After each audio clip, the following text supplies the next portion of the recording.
Hey, good Tuesday to you. How the heck is everyone doing? Dungeon Minister in there with the first comments. Good evening to you, Padre. I hope you're doing absolutely great. Who am I to wish absolute greatness to the Dungeon Minister? I'm Bill Sylvie, aka the Dungeon Delver. But anyway, I hope you guys are good tonight. I'm doing good. I'm about as mellow as I can be under the circumstances. Greetings, Damien. He's up 24/7. It's right there in his handle. That's all you need to know. What's Damien all about? He's on 24/7. Hell, I'm only on, couple hours a night? But that guy, if he was on YouTube, I might as well pack up. I might as well take this stuff to the Goodwill and, I don't know, take up fly fishing. But anyway. Brodo, good to see you. Any car news? I don't know. You know, I got all my angry out yesterday. I'm sure something could happen. I'll say this. I'm glad I had my dog with me in the car at the time, given that I was able to get the car started again and get going again, because I just kind of leaned back. And because he's a Labrador. Those of you who don't know, I have a black Labrador retriever named Zeus. And he was in the back seat because I just picked him up from the vet. And he was checking out, "What's up, Dad? Why are we sitting here?" And extra special thanks. I'll never know your name, obviously, sir, but because the car quit on an incline that fed into an intersection. It was next to impossible for one person to get that because somebody's got to be in to put it in park. But this guy came out there and just threw his shoulders against the hood of the car and just he squatted an entire car, basically, and took it back up the incline out of the intersection. And I didn't pull the e-brake because the e-brake is broken on that vehicle. I popped it into park, and then I sat there for a few minutes internally screaming, but not having a panic attack. And then I turned it on. It was like, sorry. Yeah, I'm good. And off we went. So what the hell? So it's sitting out on the front yard thinking about what it did to me.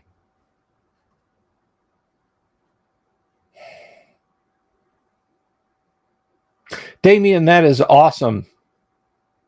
Finally got his power back after Hurricane Ian last Thursday.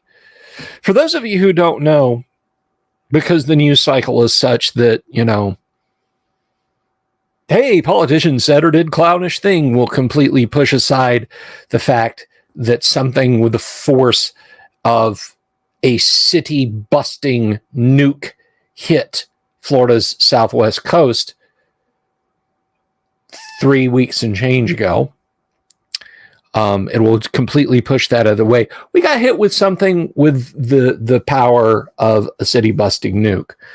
And it was 3 weeks and change ago. It took Damien's game master until this past Thursday, which is 5 days ago, to get his electricity back. So he was without power for 2 weeks. God love him. Oh, the DM lives in Puerto Rico. Yeah, they got it first. The Florida Straits and all that area down there, they got it first. So anyway, to move along, we are leaving negativity behind us. Ladies and gentlemen, this is your captain speaking. We have departed from Negativity Airport. We will reach our cruising altitude of calm and collected, at which point the "you may be cool" sign will light up, and then you can move around your psyche. So anyway, yeah, that's what's happening. So yeah, greetings, Jimmy Invictus. Good to see you. So I got all my angry out yesterday. I certainly did. And funny thing, no. You know what? No. I have no script for these nights that I do things except for the notes for adventures when I run games. Speaking of which, I'm running a game tonight. First edition Advanced Dungeons and Dragons at 9 o'clock. But I have no script for these games. I don't. For these streams. I do not. I come on here and I do my thing. So if I start talking about something and then I stop and change subjects, I don't have some chaotic set of notes here on my screen. They're pinned up to the left and right or on a teleprompter back there where it says, stop, pause for 3 seconds, look like you can't remember what you were about to say, make a hard 108-degree left turn and launch into something. I don't. You are get it. Like, let me just take this off and put a couple wires into the limbic system and I'll run those into the network. That's what you get. Jimmy, that sounds delicious. Barbecued pulled pork is awesome. But listen, let me let you in on a little secret, Broham. Not Broham. Broham's not here. He's probably doing something else. My dude, get yourself an Instant Pot. Get yourself an Instant Pot and enjoy barbecued pulled pork in 45 minutes. It is equally delicious. Thank you, Dave L. I appreciate you guys. I appreciate you guys. All of you guys. I've got to do something, though. This is kind of important because we play on Discord, of course.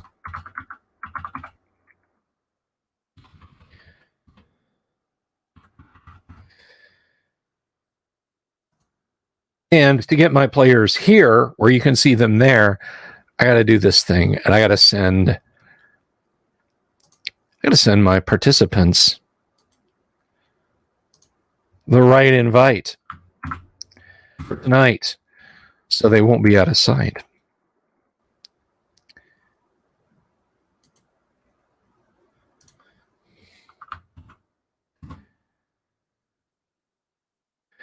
Anyhow, oh, voice crack there. Hey, Susie, you want to go to the dance?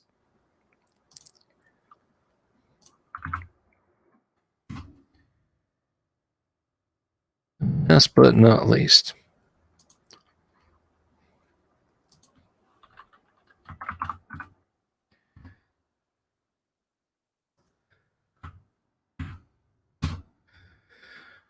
There we go.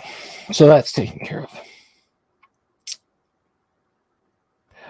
Instapot, yeah, I mean, you know, it is basically, it's a computer-controlled pressure cooker.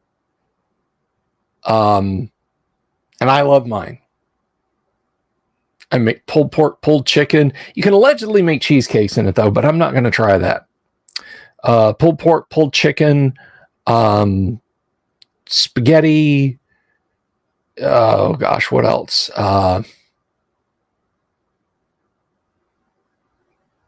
Baked ziti, all kinds of tasty stuff.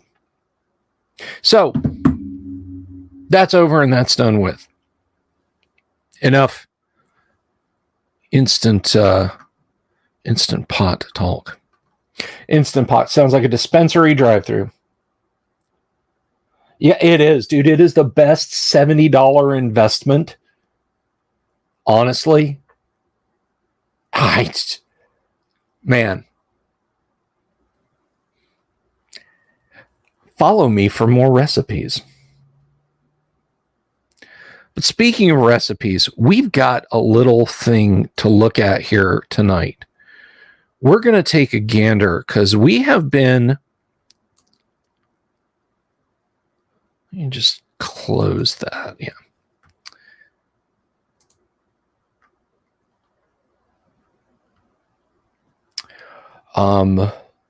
We have been looking at it. If you're just stopping by, if you're newly subscribed, welcome to the channel, by the way. If you are just cruising by and you're not, please click that subscription button, click the bell icon for notifications, give this video a thumbs up if you like it, and leave a comment about what you liked. If you don't like it, give it a thumbs down and put what you didn't like it, what you didn't like it, what you didn't like about it in the comments.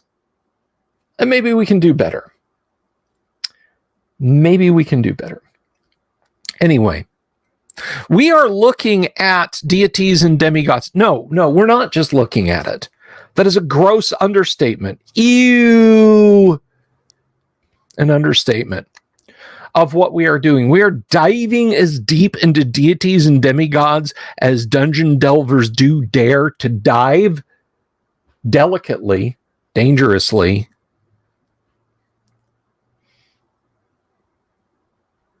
So we're gonna continue to have a look at Deities and Demigods. Folks, I hope you as players or DMs, I hope you are apprehending how powerful this book can be. Not because it's full of gods. I mean, Bob, god of all creation, 1 hojillion hit points, psionic ability all, 25 in all stats, never misses on attacks, can be everywhere in the universe at once, has access to all spells instantly and they never fail. There, I just created the most powerful deity to ever be in a D&D game. That's not it. All right, it's not about numbers and points and everything.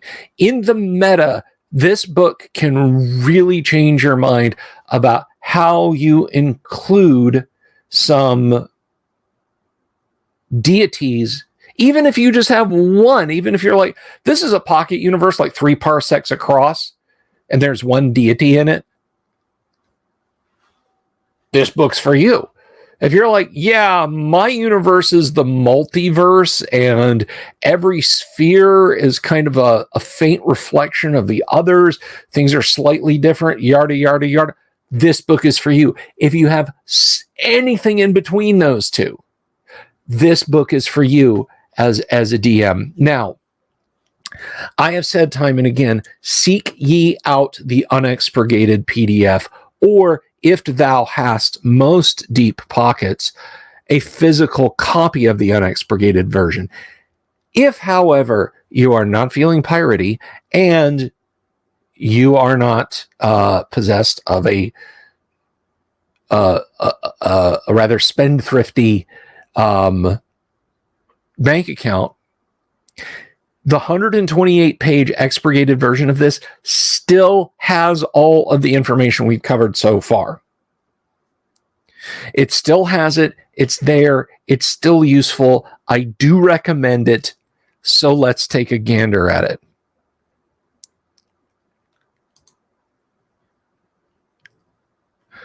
So the next section, we talked about the clerics needing to walk the straight and narrow, and divine intervention. We covered those a little bit.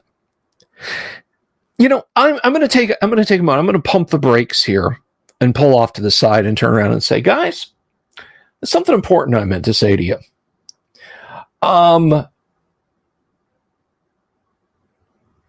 Jimmy, I just assumed it was an acronym, like common laity evangelical relic identifying.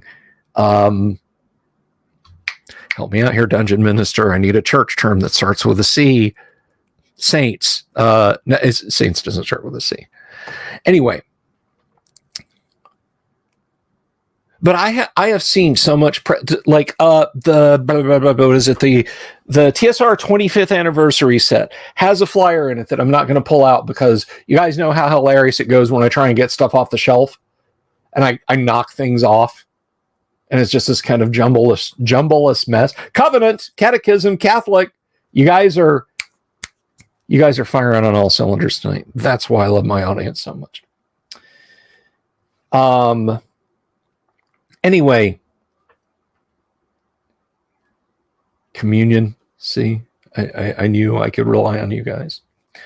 Anyway, the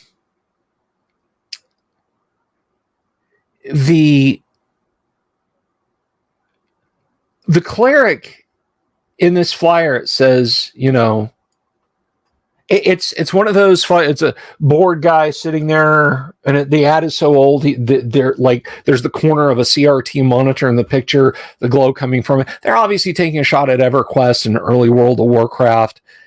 And the caption is, "If you're going to pretend to be an elf, at least get together with some friends and do it."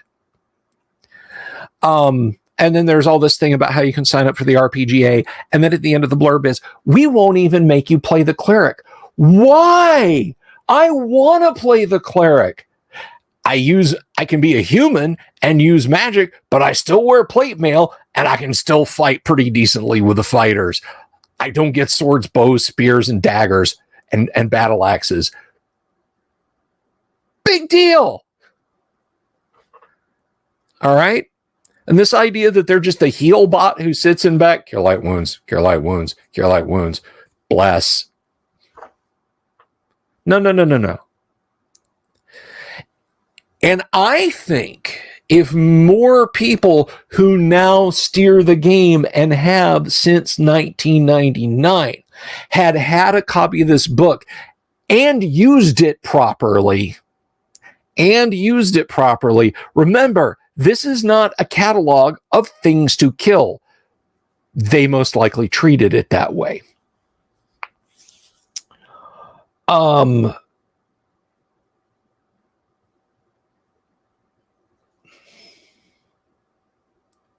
Jack, that is lovely. I want to hear stories of your wife playing AD&D, please. Please. But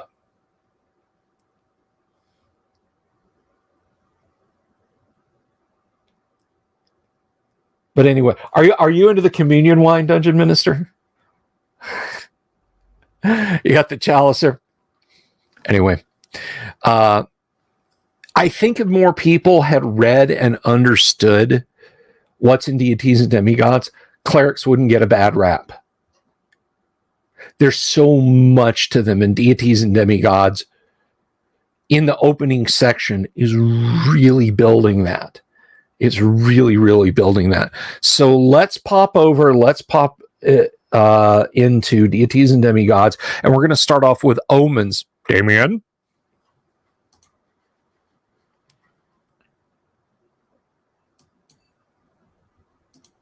I have a funny communion story to tell you, but Dungeon Minister in particular. Once upon a time, it was a day when my life was chaotic, so this should be easy for me to remember, because those are so rare.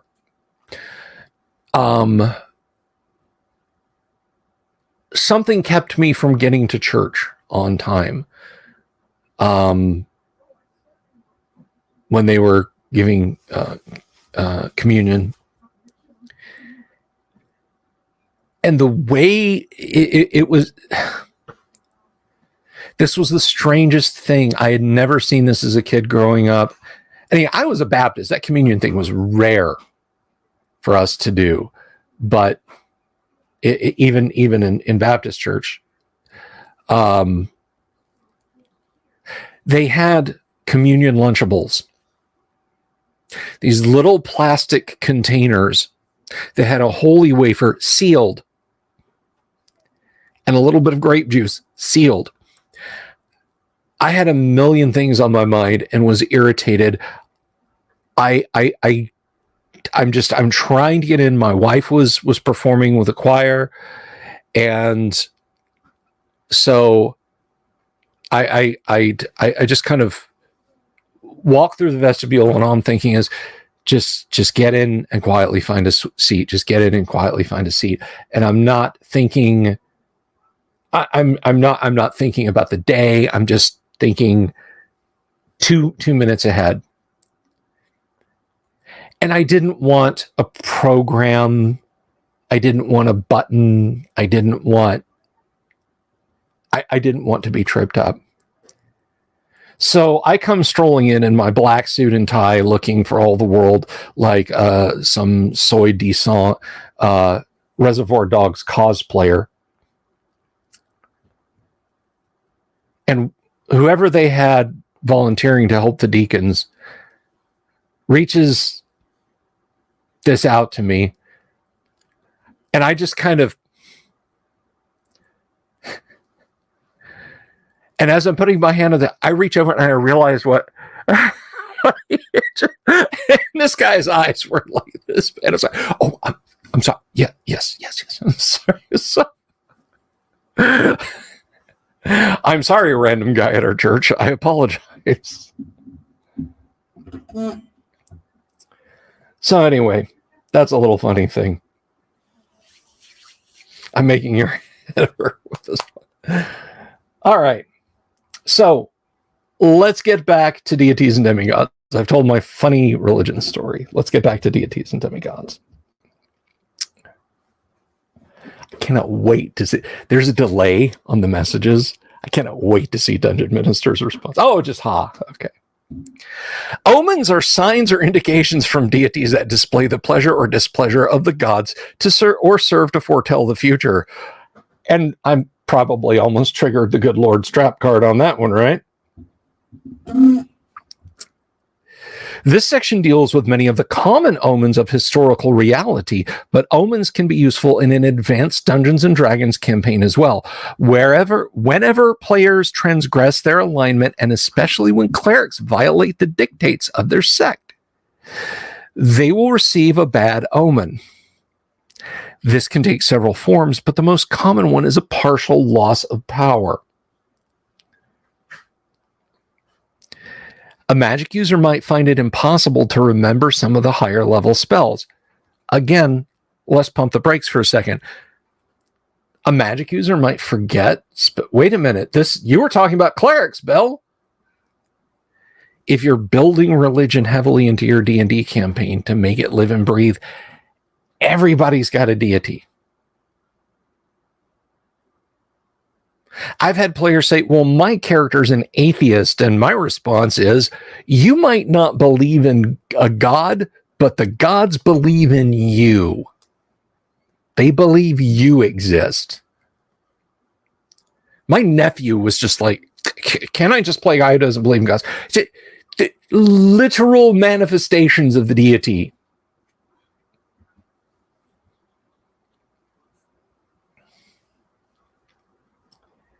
So yes, magic users find it impossible to remember some higher level spells. A fighter might suffer constant illness and thus the loss of 1/4 to 1/2 of his or her hit points. Jim is not screwing around. A cleric might be unable to renew even first or second level spells on a daily basis. And if I could throw in, a thief can't pick locks. He's always heard, always seen.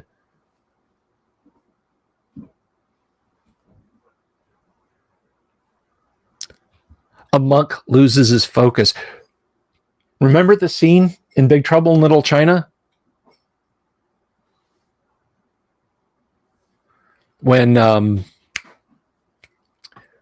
Wang Shi tries to chop the bottle in half? And he can't, and Jack catches it when it snaps up off the table. And he said, I'm not focusing my chi because I've been thinking about Mao Yin. My what did he say? My yin and my yang are going north and south. That's a high level monk, medium level monk, not being able to do the thing because he was not being appropriately obedient. He was thinking about the girl. An omen. You see how that works?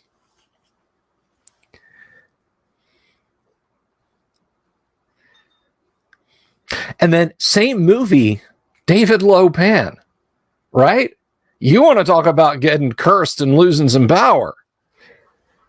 Because he offended the gods. It's all in the reflexes. Any of these happenings should be taken to be as a sign to the player that he or she has done some wrong that merits punishment. In short, omens are devices for judges to use in correcting players that constantly do improper things in the campaign. By the way, note that Jim says judges. He does not constantly lean on the proper pronoun of dungeon master. You see that in AD&D books. They'll say dungeon or referee. They'll say judges or referees. One thing that I noticed that though that does not pop up, but if you've seen it, put it over there in the chats and tell me that you have seen it, is game master. Not master of the game. I know Gary says it as an honorific periodically, but he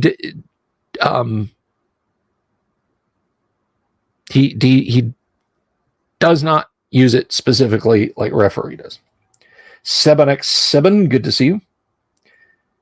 That's not, I didn't mean pronoun like that. Come on, man. Oh, come on, man. I can't believe you fell for that. All right. If a temporary loss of power does not deter a player from constantly violating his or her alignment or not following the ways of the deity, interesting curve Jim throws in there, not following his alignment. So you got a player, not even necessarily a paladin, you know, somebody that's allegedly neutral good, and they're like, yeah, that vacant lot looks better as a vacant lot anyway. I don't give a damn about the orphanage it burned down. I'm not going to do anything to the people who did it. Guess what? You're skating towards true neutral. And some of this should go down. Then more severe omens can be given, or the effects of some can be made permanent. Think about the poor Medusa. Think about her.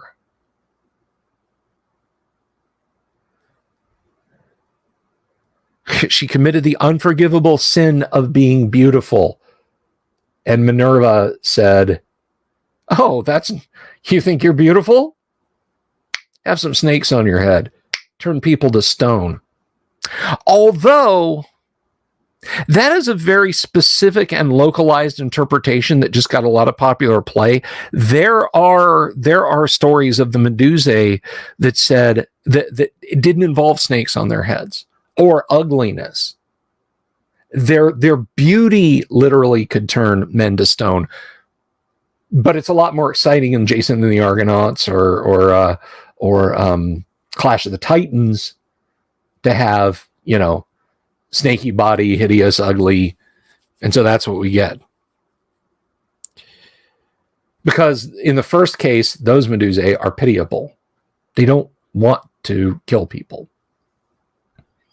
Or turn them to stone, depending on how flexible you are on the whole. You got turned to stone, but it's okay. You can get turned back to flesh model. Flesh model.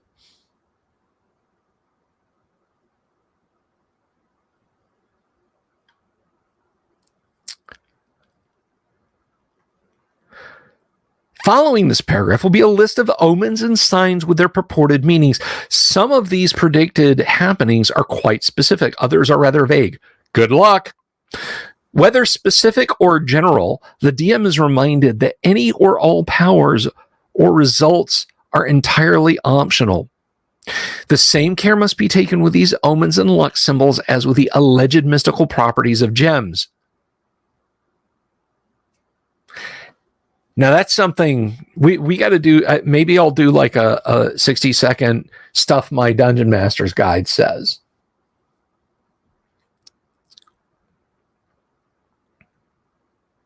Because, yeah.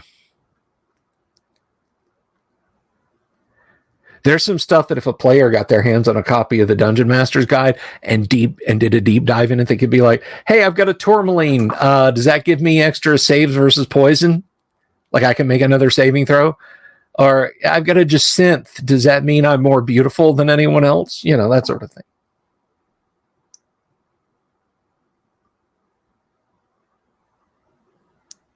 Under no circumstances should a player be allowed to badger a DM into, for example, giving the player a bonus on saving throws simply because he or she is carrying a pouch full of 4-leaf clovers. In the AD&D universe, such an occurrence might foretell 7 years of ill fortune to follow. Certain omens are recognized as portending good luck. These include finding a 4-leaf clover, seeing the crescent moon, and finding a toadstool. I saw a crescent moon, well, at the appropriate time, and there's a toadstool in my front yard, so something's got to break loose for me. Symbols of good luck include dice. Well, we as gamers should be swimming in good luck then, right? Crossed fingers, a shoe. A shoe? Maybe that's why there's one in the Monopoly set. A fish, a dog, a wheel, and the 3 apes that hear, see, and speak no evil. I think people were just looking for anything. Here's a funnel. That's a good luck symbol. It means all the good luck will funnel down to you. Woo! Funnel's a symbol of good luck.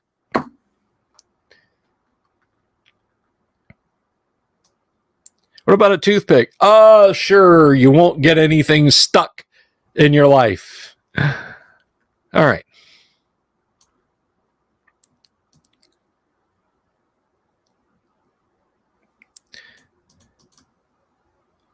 All right. The finding of mistletoe in the wild is good luck, and if boiled and combined with pure spring water, is supposed to be a universal cure for poisons. Don't do that. Do not do that. This is from a role-playing game. Don't do that. The wearing of leather from top to bottom is said to repel demons and devils. Really, Jim? Because I've heard the wearing of leather from top to bottom is said to attract certain demons and devils.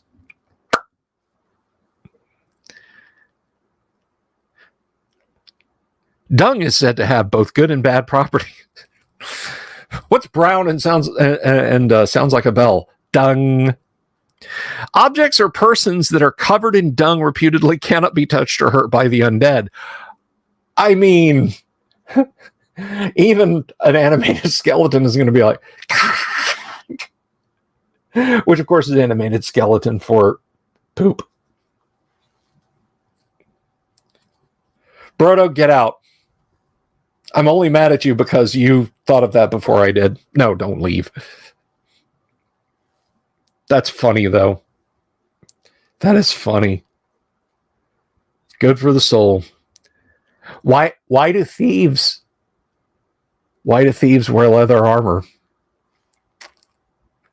Because it's made of hide.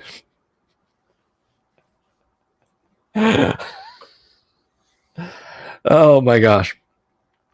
On the other hand, if even a small bit of dung is cast upon an altar consecrated to good, the altar is defiled and only evil can be contacted there.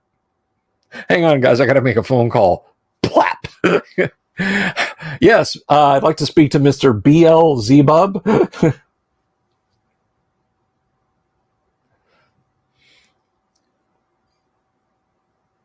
I used to game with a guy. He was in my AD&D games at every con. And guys, this is not like a neckbeardia, slash TG, that guy story.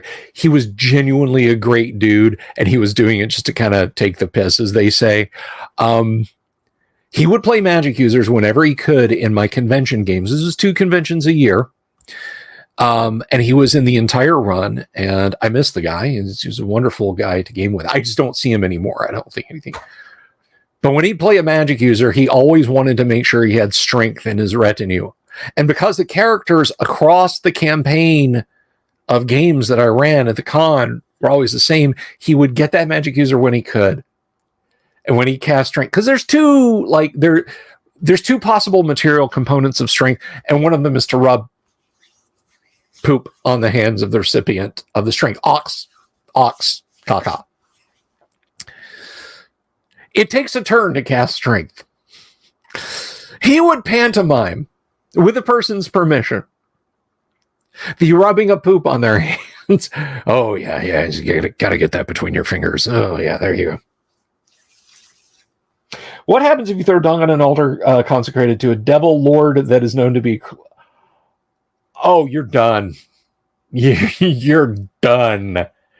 You're done, diddy, done. Anyway, you have to re-sanctify it.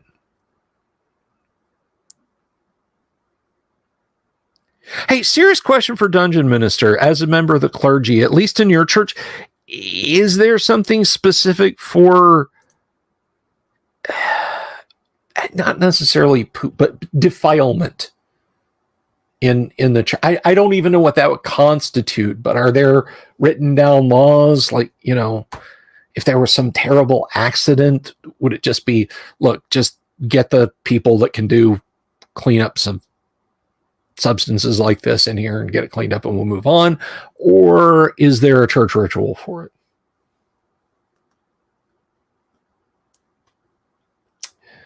Oh, Jack.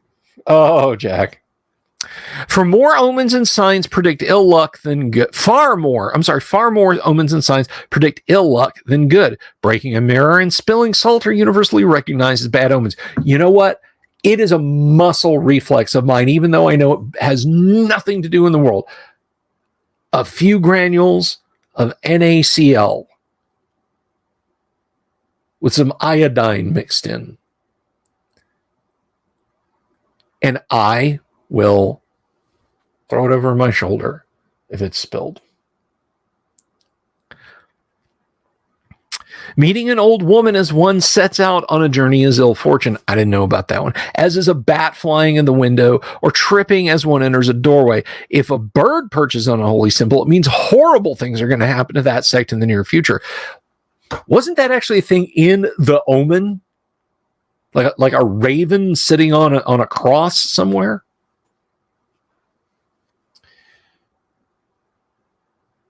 I can imagine, Dungeon Minister.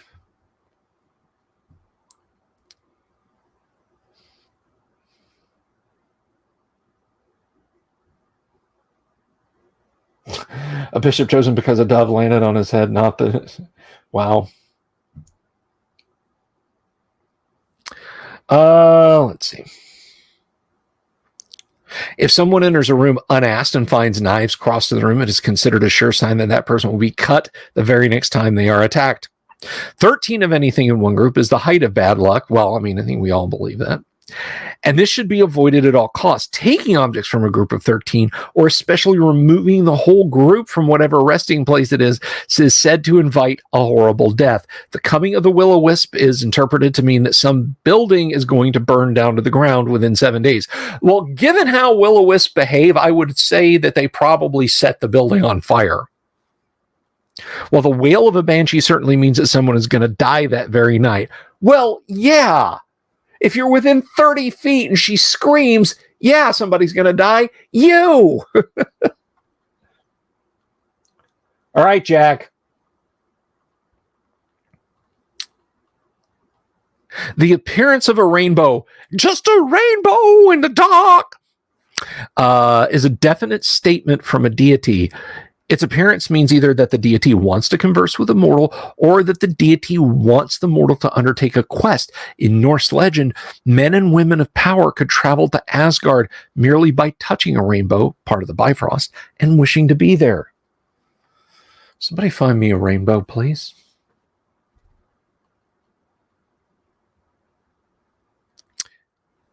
Mortality, and immortality. Morality and immorality are in another book. AD&D assumes that the anima, the force that's anima, I think it's anime, but with an A at the end instead of an E. Anyway, that force which gives the life and distinct existence to thinking beings is one of two sorts, soul or spirit. Humans, dwarves, halflings, gnomes, and half-elves, those beings which have all can have raise dead or resurrection spell cast upon them. All have souls. All other beings that worship deities have spirits. This latter group includes, but is not limited to, elves, orcs, half-orcs, and the other creatures specifically mentioned in the non-human deities section of this work, and we will get to that.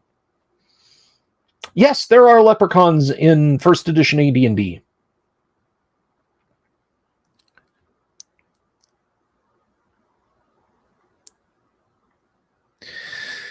The DM may decide on a case-by-case basis whether the other creatures have spirits and worship deities. The only parameter is that monsters with spirits must have at least an intelligence rating of low. Please note that the following system is only a suggested one. Individual dungeon masters should use a different system if they find this one unsuitable. Now, something I do want to mention, Jim brings up the raising of dead through resurrection or raise dead. It merits mentioning here that a rod of resurrection will raise enspirited beings, not just beings with souls, which is all resurrection will do. So a rod of resurrection will raise a full elf. It will raise a half orc.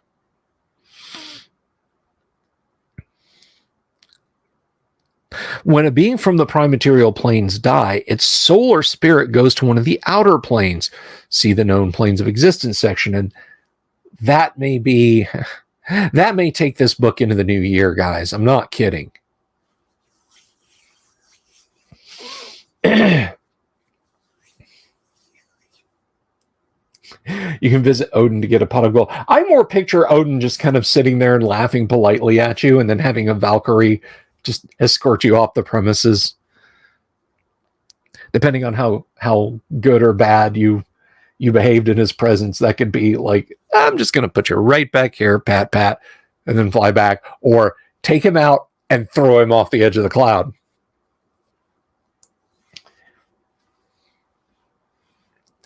If a human selecting the plane which the solar spirit goes to is the province of the DM based upon the alignment of behavior of the creature during its mortal life. If a human cleric died professing to be lawful good, he or she might expect to go to one of the seven heavens. The DM might judge some of the cleric's acts as more neutral than lawful and decide that a more appropriate plane would be Elysium. It's like from Beethoven's Ninth. Which I had a fluent German speaker, because I had never heard this before. This was in the movie Immortal Beloved came out. We would play the soundtrack in the Best Buy that I worked with. And there was a young lady that worked there who was a treasure. She never got down. She never got angry. And if she saw me being down and angry, would come over and just in this manic Midwestern accent, she'd be like, come on, Bill, cheer up. It's going to be okay. All right. You're going to be fine. Everything's going to be awesome. Hey, did you see that one customer over there? He was walking along this. Doop, doop, doop, doop, doop, doop. And she would just make me smile. I have a gift she gave me one day. She'd got one of those newfangled bubble jet printers and a kit to make refrigerator magnets. I have the only in existence Highlander refrigerator magnet. Sean Connery kneeling down to talk to Christopher Lambert. I love it. I wish I could remember that young lady's name, but I thoroughly enjoyed working with her. But Elysium, I'm kind of humming along to Beethoven's Ninth as it's playing over the speakers of the Best Buy there in the media department, trying not to go crazy. And she says, I love this song. She just cruises through my neighborhood. She was on her way to lunch or whatever. She said, I love this song. And I was like, yeah, but nobody can sing the lyrics. And she says, oh, you don't know the lyrics? And I was like, no, they're in Latin or something. She said, they're in German. So basically, what this big part says, because it was coming to the court, she says, we, the daughters of Elysium, have come to kick your ass.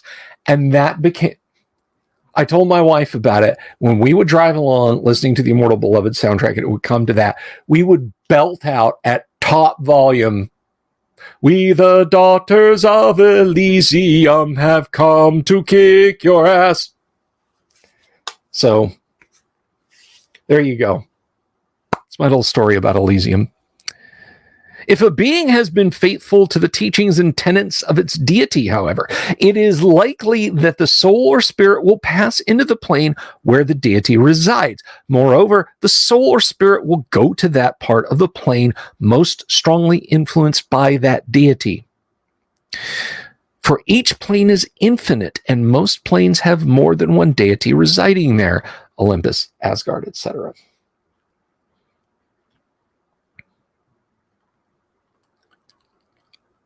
Another difference between souls and spirit lies in what happens to them when they arrive at their destination. For souls, it is the beginning of eternity. It is on this plane that the soul will remain forever, enjoying the benefits or suffering the torments thereof. Baron von Headbanger, good to see you.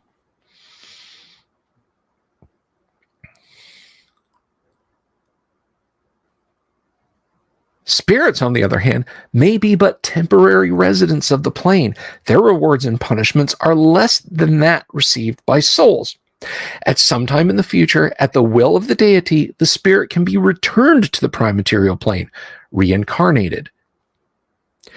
The new creature will not have any sort of overt memories of its former life, nor will its new form be necessarily the same as the old. If an elf becomes evil during his or her life, his or her spirit will go to one of the evil planes at death. The ruler of that plane might, a century later, decide to send the being back as a drow, for example. This drow would have the same sort of good-evil choices during life as the elf had, albeit from a different viewpoint, and conceivably could go to yet another plane upon death.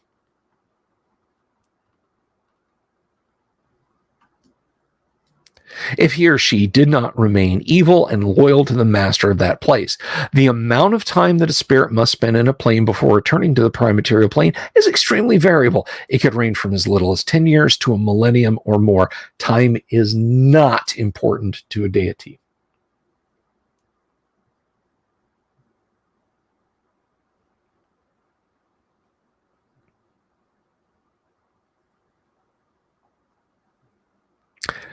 So my wife's cat is snoring. It's hilarious. See, that's when I say I have no script, that you're just getting like straight off the top of my head. Is that from Tron, Jimmy? Like you're getting brutal, Sark, brutal and needlessly sadistic. Yeah, but I mean, if you're good, it's a millennium in a heaven, right?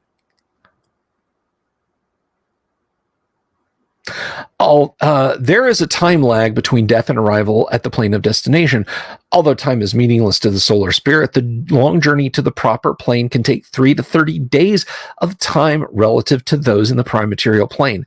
Thus, the rationale for the progressive time limit on the raised dead spell becomes clear. The farther the soul has traveled on its way to its destination plane, the more powerful the cleric needed to summon the soul back to its mortal coil. For game purposes, I'm not trying to discuss, believe me, I would be the last person that would find or seek anything other than pure entertainment out of these. But isn't there a beauty to this in game terms?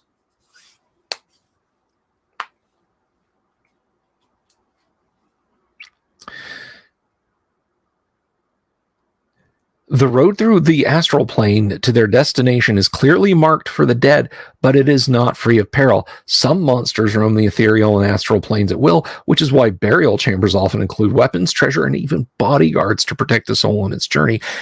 Now, DMs, dungeon masters of advanced Dungeons and Dragons, and even maybe guys like you, Dungeon Minister, those who hew the line more towards the basic expert side of the field. Have you thought about when a character dies, continuing their character as they journey through the astral plane, rolling encounters, potentially bumping into maybe that big bad evil guy they slew is still roaming around out there, afraid to go to his final reward because it's infernal. DMs, don't just hand wave this. Death is only the beginning.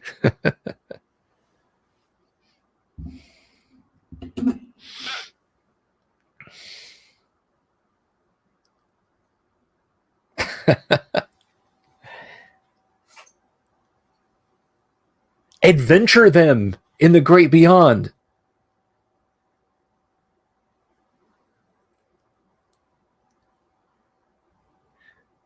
What was it the short-lived sidekick of Indiana Jones said in Temple of Doom?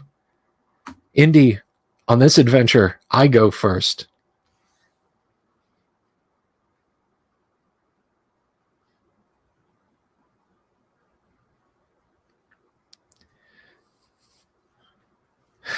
Let's see.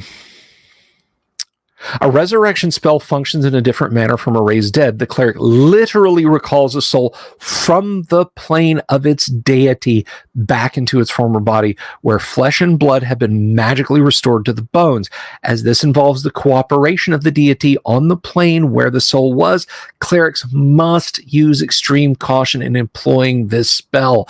If a cleric resurrects a being of radically different alignment, the cleric's deity, who gave the cleric this power, may be greatly offended.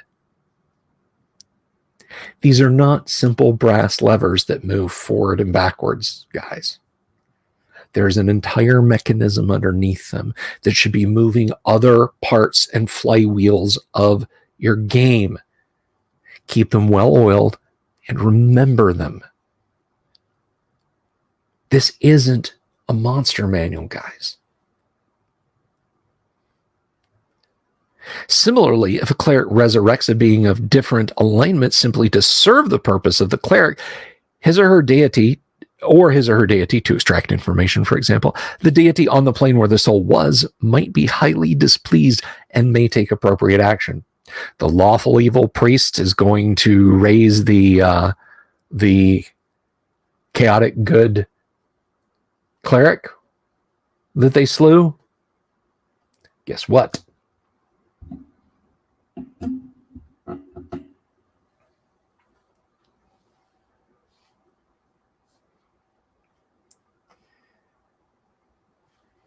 Some spirit token wards, such with the rewards of your deity's smiling face. Nice campaign there, yeah. No, Vince, that's entirely up to you. The servants, functionaries, and minions of some deity not minions, please. Demons, devils, Quaddle, Chiron, Titans, and others are actually spirits put into these forms for the purposes of the deity. It should be noted that the forms listed in the monster manual are by no means the only ones these servants can take. Some chaotic deities rule planes where no two beings have the same form. Hermanus Mora from the Elder Scrolls, anyone? Immortality in AD&D does not confer or imply everlasting existence. In essence, what the gods enjoy is eternal youth. Many of the gods can, of course, alter their forms at will and appear young or old, though this appearance is sometimes dictated by their followers. The rulers of a pantheon should appear older, wiser, and more mature than, for example, a god of mischief. I think we're talking about Odin and Loki there. Any description of gods as young or old is at best extremely relative and has no bearing on their powers. A character who obtains apparent immortality through many potions of longevity need not fear death through natural causes until he or she finally drinks the potion that reverses all the effects of the previous ones, but can still be slain by normal means.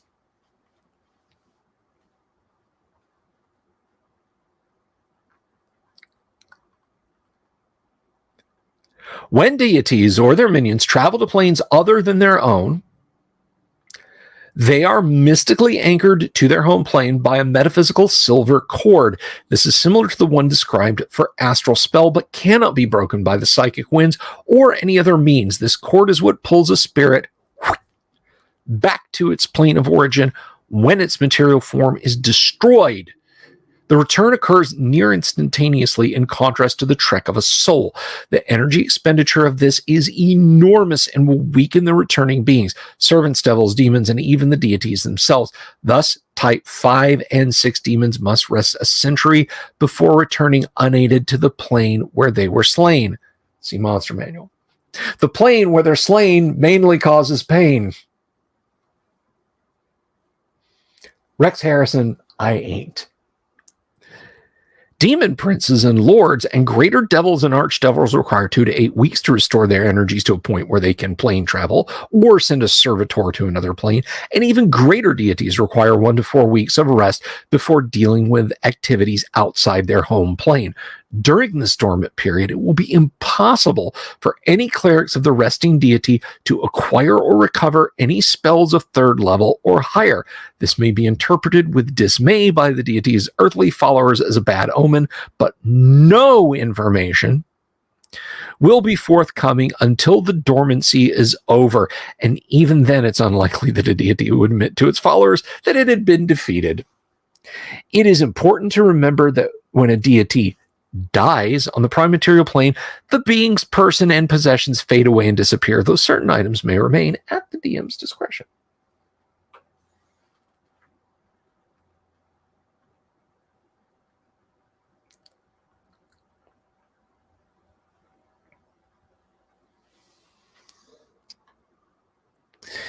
If any servant or minion of a deity, or even the deity itself, is slain on its home plane, that being is absolutely and irrevocably dead.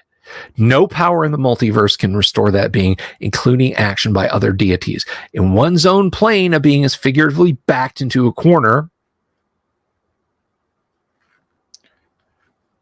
I love it. This monitor is washed out because it's kind of old and crappy, and I lose my mouse pointer from time to time.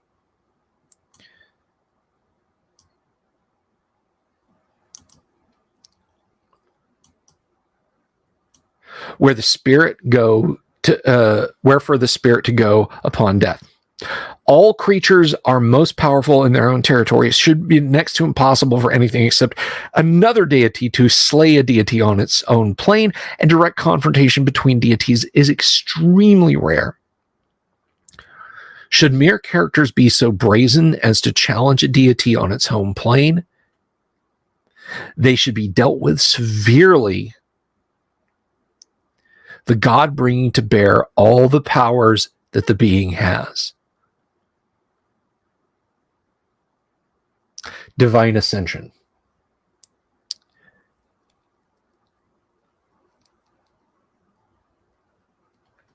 As study of the various mythologies will show, it is remotely possible for mortals to ascend into the ranks of the divine.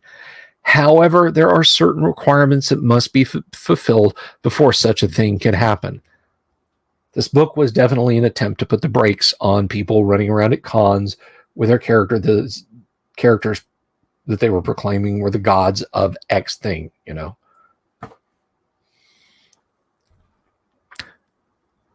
First, the character in question must have advanced to an experience level that is significantly above and beyond the average level of adventure-type characters in the general campaign.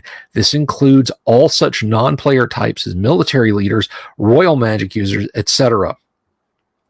For example, if the average level of characters in a campaign for both player and non-player is around 5th, then a candidate for Ascension should be something like 9th or 10th.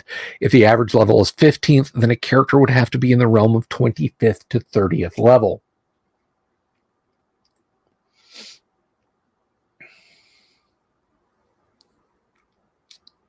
Second, his or her ability scores must have been raised through some mighty world-shaking magic to be on par with the lesser demigods. Should such an act be lightly considered, remember that a wish spell is the most powerful magic that mankind can control, and such an average increase in abilities would literally take the power of dozens of wish spells.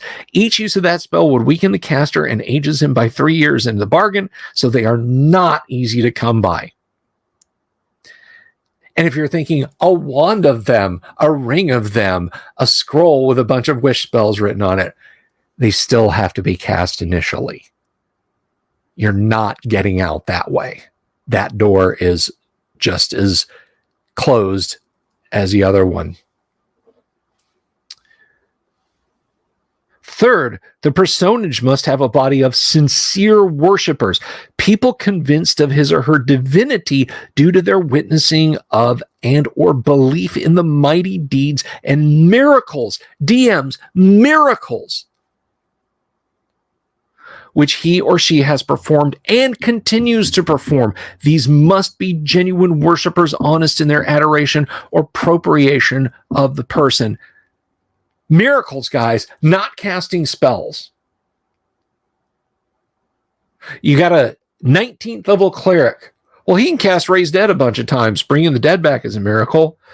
Bringing the dead back is a spell. There are strictures to it. Raising his hands up and saying, Yahweh, Bob, Xenu, whoever, bring this person back without the application of the spell. That's a miracle, not just casting a spell that they memorized the night before. That is miraculous. And that's not the only one. Remember, they have to perform and continue to perform many, many miracles.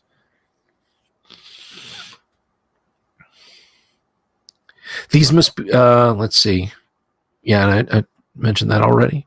Fourth, the person in question must be and have been a faithful and true follower of his or alignment and patron deity. It is certain that any deviation will have been noted by the divine powers. Now, here I think there is actually a degree of flexibility before things break, because good drama can include heroes who slip and fall, but then redeem themselves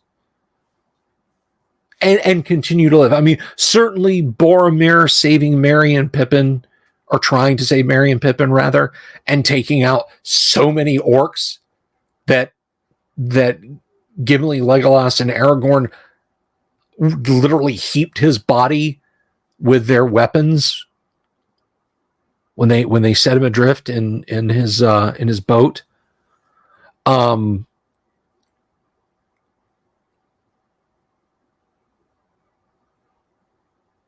But he still died. He was redeemed, but he still died. So in this question, in the fourth step, if you're considering that player may someday ascend, that they may undergo an apotheosis, or what would be going, because an apotheosis is an ascendancy, a descent, I guess, then you should definitely throw some curves like that in there. See if they're worthy of it. If they play Olger Dudansk and they stumble a couple of times because of their human frailties, because they can't read poor Alenora's actions not as being flirtatious with other men, but understanding what she is trying to do in her behaviors, then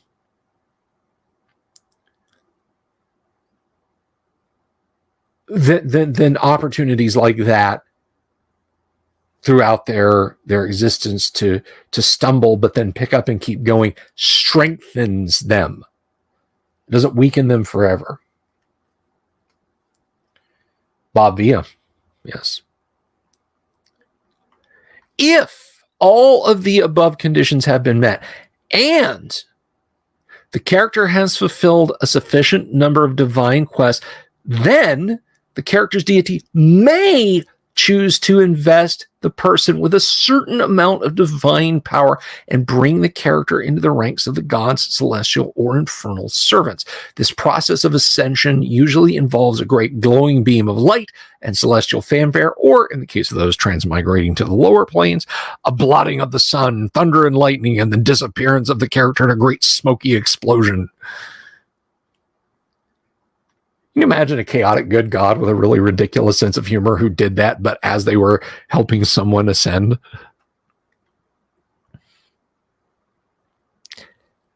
Characters thus taken into the realms of the gods will serve their patron as a minor functionaries and messengers. After several centuries of superior service and gradual advancement, exceptional servants may be awarded the status of demigod, which includes having an earthly priesthood and the ability to grant spells up to 5th level to the demigods clerics. Guys, it's not easy. This is not a light switch moment.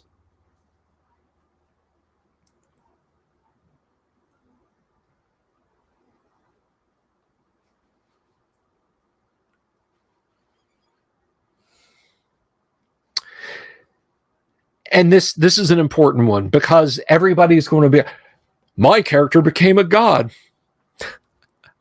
I'm a god. You cannot hurt me. So naive. Shame on you. Nerevar, friend or traitor, meet me in the place of tournaments. I can't fumble the line, sorry. But this last paragraph, because you're going to have people who, again, are going to be like, my character's a god now. I jumped through all the hoops. 12 years of campaigning, and I'm a god now.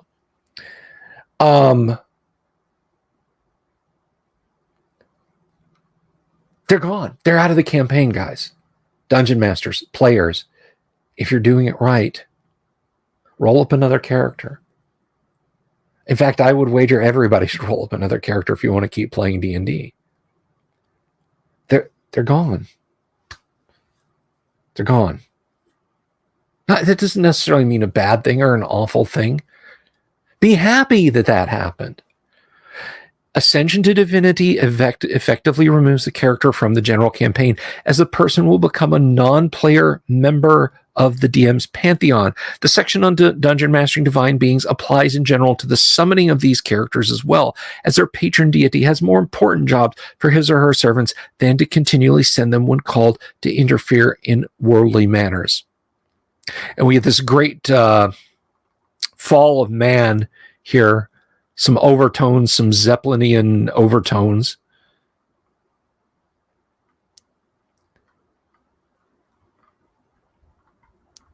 And that's it, guys.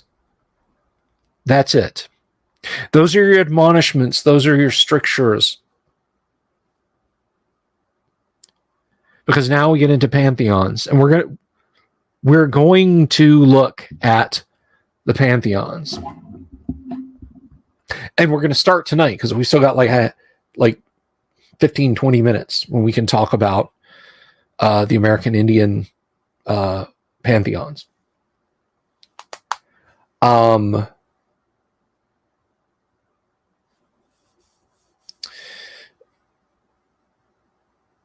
So the power of Bob Johnny.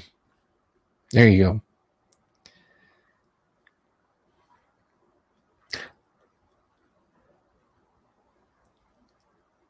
So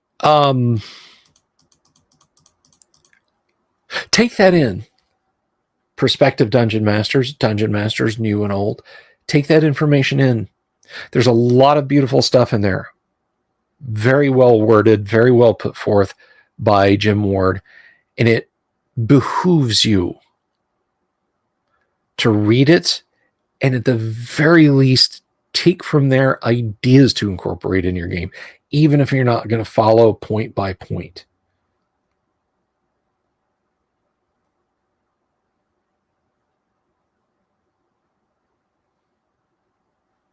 So he just kind of turned him into a herald. Jack, sounds good. American Indian Mythos. Now, as I said, in the case of this and Indian beliefs, Hindu beliefs, there are adherents of these. I am not making a statement on your religion. I'm not. Jim said no one ever seemed to have a problem with it. I'm moving forward under that notion. With that said, we're going to look at the introduction to the paragraph, and then we're going to look at, again, I'm not going line by line through each deity stat block. I'll point out the interesting, the unusual, the, wow, this guy's chaotic evil, but he has 20 levels of paladin. How does that even work? Does he protect against himself?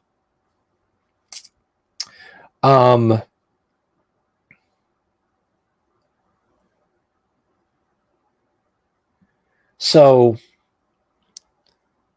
yeah, we're not going to go line by line. There will be a close examination of the Lovecraftian mythos when we get there, because I do take issue with some of Jim's interpretations, but I don't want to spoil it because it's still very good in a great many ways. But there are a few of them that I'm like, no, ain't about that, Jim. I'm gonna do something different. So, the gods of the Indians of North America, Native Americans, or I think the term in Canada is First Nation. Am I right about that, my Canadian listeners, watchers? The gods of the Indians of North America were as close to nature as their worshippers could make them. The natural world is the most important aspect of the Indians' existence. The gods will always prefer to appear in the form of a creature of the land. They can, if necessary, appear in human form, but such appearances require great energy and may only last a short time.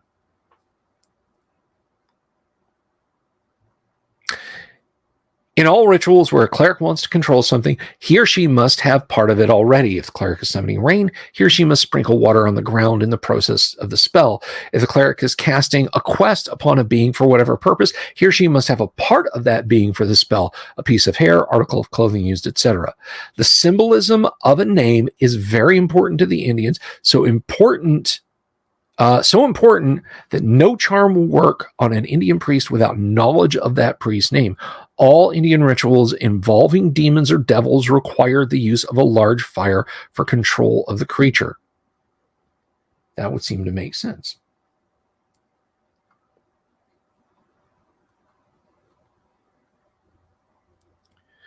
Rituals revolve around the seasons. The ebbing of one season into another is a time of sacrificing important possessions of the tribe. Food, finely made jewelry, weapons used successfully in battle, and the like are burned at these times for the good of the tribe in the upcoming season. Indian clerics are expected to be apart from the tribe in daily meditation with the village's patron deity. When great evil comes on the tribe, it is up to the cleric to protect the tribe, whether by direct action or personal sacrifice.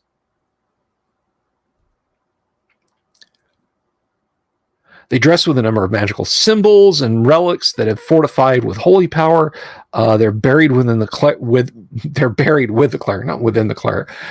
They're buried with the cleric in the event of his death. The selection of these symbols is personal to the cleric based on visions that he will have received at the beginning of his or her career. One of these will always reflect the patron deity symbol.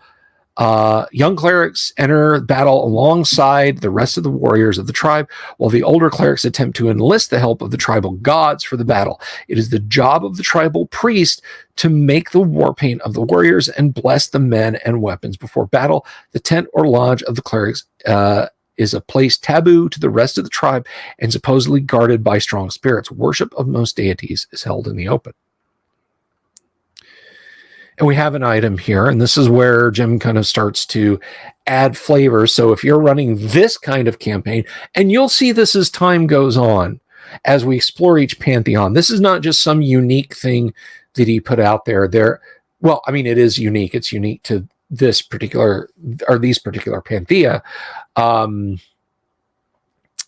But he kind of statted out the medicine bag, if you will.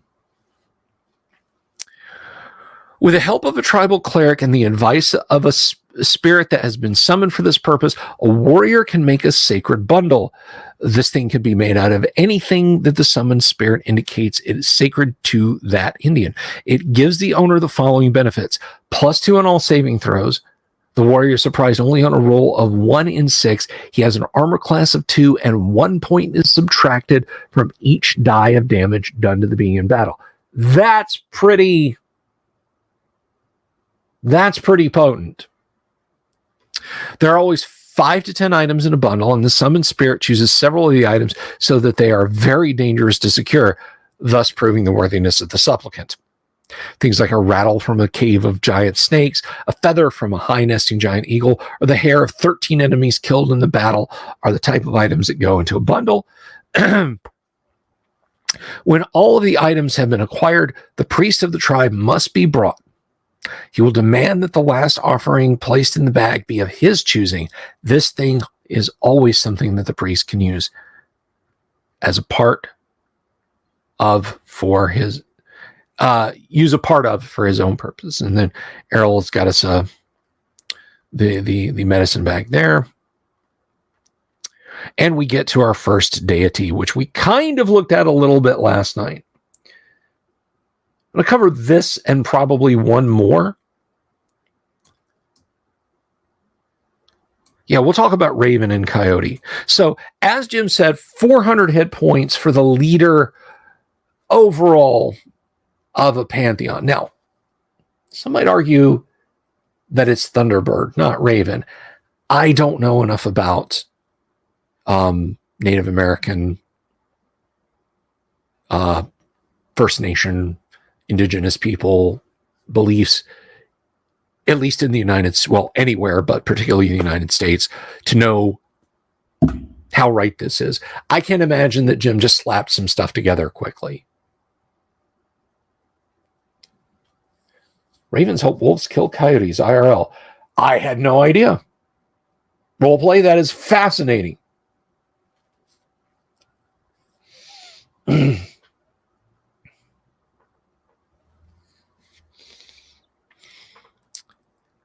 But as the de facto, for the purposes of this game, leader of the Pantheons, 400 hit points, and you're going to see that all the way through. I'm not going to point it out every time. 400 hit points, 3 attacks, 3 to 18, and then 3 to 30. Polymorphs others, polymorph self. Is chaotic good? Worshippers align all alignments. All alignments. That's something else you'll see. Sometimes you'll see it more narrowly. All chaotics, all neutrals, all goods, all evils, all lawfuls, or lawful goods, lawful neutrals. Symbol, a large raven. Elemental plane of air, cleric and druid, 12th level ranger each. Fighter, 10th level ranger. Magic user illusionist, 16th in each. Thief assassin, 14th level thief. None of those classes fit together in AD&D. Doesn't matter. This is a god. This is a god. It doesn't matter.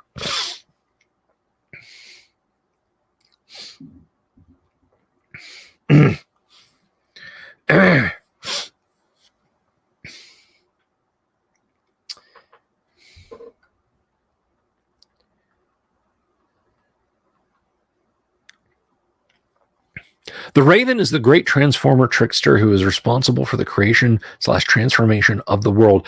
Because of his great polymorph shape change abilities, he can appear in virtually any form he chooses. In addition to a raven, he may also appear as a fox, a jay, or the moon. He will fight only as a last resort and then only as a giant raven. Although known for the great provider for mankind, including the giving of fire, the raven loves to play tricks, usually for the purpose of obtaining food to satisfy his ravenous appetite. He is most likely to intervene on the behalf of his worshippers when they are in need of necessities. The most successful way to appeal to him is by offerings of food. That is so Raven. And then finally, we'll look at Coyote. Another beautiful trampier, that's almost like a woodcut style there. Just beautiful. 330 hit points. Chaotic neutral. Worshippers align thieves and chaotic neutrals. That's something else. You'll see, like, this god is this alignment. his worshippers align, doesn't matter as long as they're this class or as long as they're this type of person. I can't remember if it's Amaterasu in the Japanese myths or Kuan Yin. I honestly don't remember, but I think there is one deity whose worshippers include like all neutral goods, expectant mothers. So, which I think is a lovely touch in game. The symbol Coyote, prime material plane, 14th level Cleric Druid, 15th level Fighter, 14th level Magic User, 17th level Illusionist, 18th level Thief. Does have psionic ability. And note those stats: Strength 20, Intelligence 24, Dexterity 24, Constitution 21, Charisma 16. Doesn't have all power.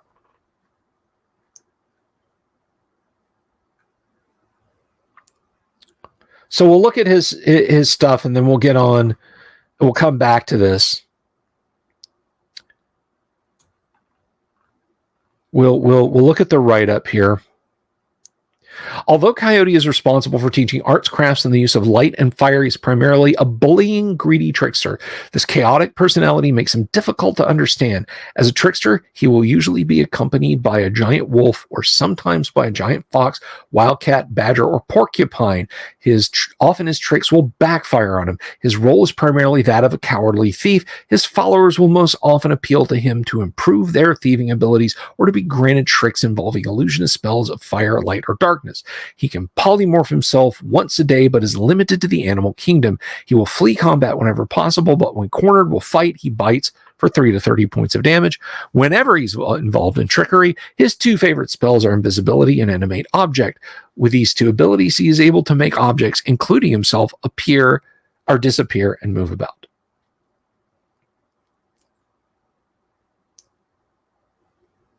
So I hope that kind of gives you an idea. I hope that sort of paints a picture for you of how we're going to look at the deities as we look at these. And there's a lot historically to say, particularly in Celtic myths, Arthurian myths, and almost every pantheon in here. There's a lot historically to say about these that I hope you guys will engage and, want to talk about. So that's it for Deities and Demigods tonight. That is it for Deities and Demigods. And we will be going through the pantheons. Now let me tell you, if there's something that you find objectionable, a representation, a piece of art,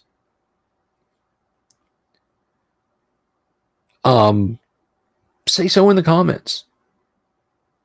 Whether they're the comments under the video or the live comments. I'm not seeking to ruffle anyone's feathers with this deep dive into deities and demigods. So, just some food for thought there, guys. Just some food for thought. Hey, speaking of food for thought, and speaking of food in general, you know what helps put food on my plate sometimes, a lot of times, is a very wonderful group of people. Now, the crab has been subtly moving his claws. You can't see him because the screen refresh on your computer is probably not fast enough to catch that. But he is the one shuffling the banner across over there, and I thank him for that. But on that banner, you see where if you wish to, if you like the show, you can support us on Patreon for $1, $5, or $10. You can support us on Subscribestar for the same amounts. You can tip via PayPal, or you can buy me a coffee if you choose to do that. Some folks have done that, and I thank them. I thank them so much for that. So let me just take a minute to express my thanks, my gratitude to the people who do this month in and month out and quite literally help keep the lights on here at Casa Delve. I don't have a staff. I don't have a technical support team. I don't have producers. I don't have runners. I'm dying. I would love to have a bottle of water. I'm dying of thirst over here. But, nobody's going to run over and slip me one, off camera or something. So nice supper for you guys. So let me think. Joshua Garlock, Lord Corion, Ricky Maru, Mobius, Kevin Reynolds, Doom Sword Death Master, Mark to the Simpson, Damian X247, James F. Keck, William Smith, The Dungeon Minister, Manny Wall, Mark Corey, Kevin Wood. Hi, Kevin. I'll help you build your computer next weekend. Todd Sharp, Carnivore Farmer, Rob, Jeremy Rule, Bo Ganora, Mikey Mank, Sky Hernstrom, Pete Sullivan, the DM's Council, and Baron Von Headbanger. Thank you, guys. I appreciate it. I appreciate it so much. Does the crab have a name, or I'm just waiting for their name to? I've never thought of giving the crab a name. I'm sorry, buddy. I'm sorry.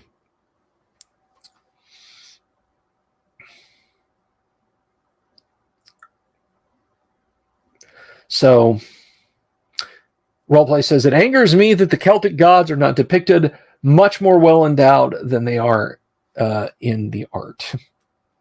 Speaking of art, because we do have a few minutes to talk about this, production of the Devil Face Walls continues. Everyone should have gotten their beholders by now. I found out, okay, so a couple of people ordered multiples. They ended up with broken stalks. Some people ordered singles. So far, what I'm hearing from the people who ordered singles, or at least one person who ordered singles, is they came through just fine without any injury. I think what happened was the multiples banged into each other. Like the box got tilted on its side and they moved close enough together to bonk into each other and chip off. I'm working to make this right. I'm working to make this right, guys.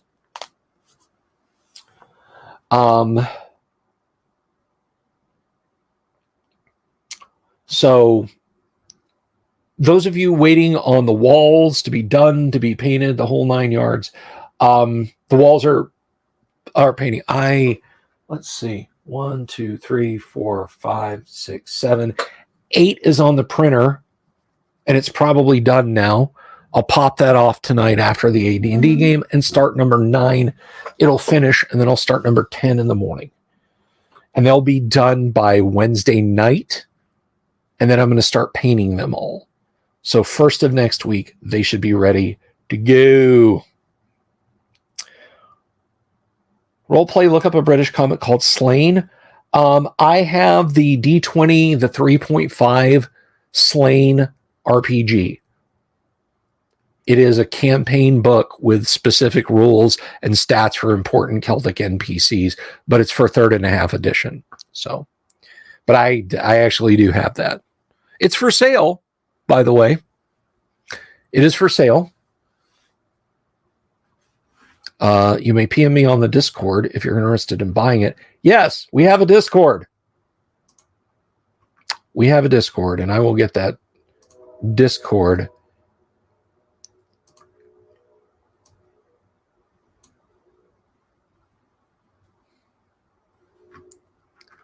So let me invite. Yes, Jimmy, there's a Slain RPG. Ah, no. Wait, is that right? Nope.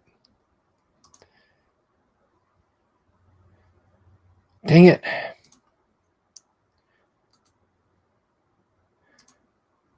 Okay, well, I may have to block myself. Hang on just a second, guys. I didn't mean to stick that there. I am a nitwit.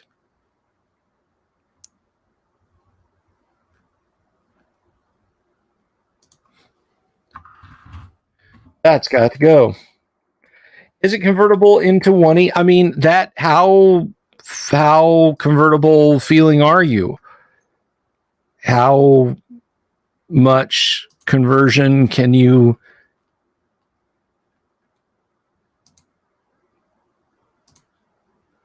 There, it's removed.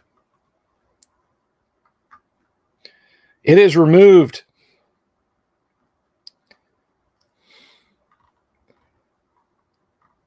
Give it a second. Yeah, everyone plays tonight. Sorry, guys. So I tried to invite people to...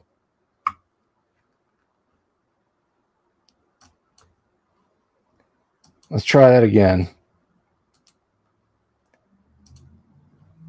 There we go. That's what I meant to do.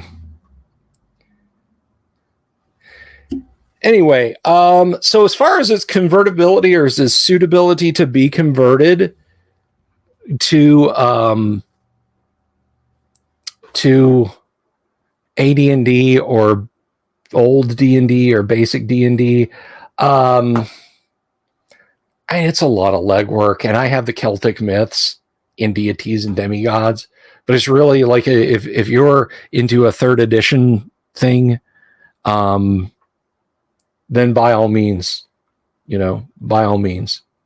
So we're waiting on one more of our players. My 3 of my 4 are hanging out in the green room.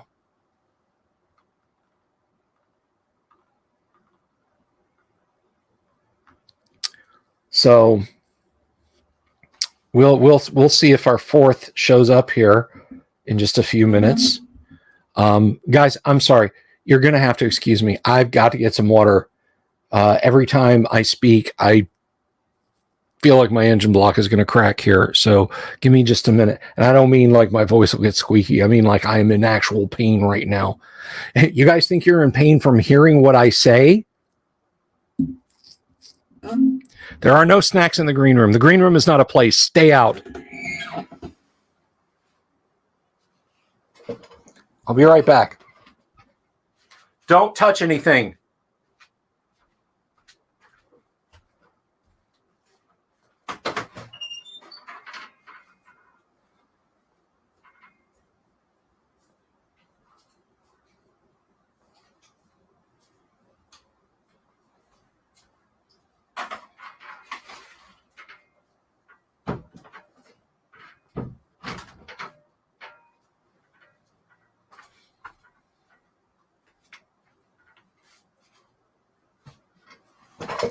I'm back. Oh, Tonka, do you met? What did I ask you guys? Don't touch anything. Tonka has messed up my carts and my Switch settings. I walk away from the board for 5 minutes and you screw up my cart order. And ate all the snacks. You people. I swear. I have the worst fan base.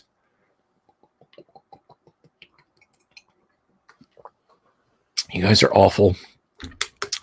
No, we're going to get going here on AD&D live stream in a minute and 30 seconds, 90 seconds to AD&D live stream. So if you don't really come in to watch the AD&D live streams, please stick around. I think you'll have fun. I think you will have a lot of fun. I think you'll have a good time. If you have to go, I understand, but I would hope you'd stick around. What do I mean, you people? Well, if you're feeling guilty,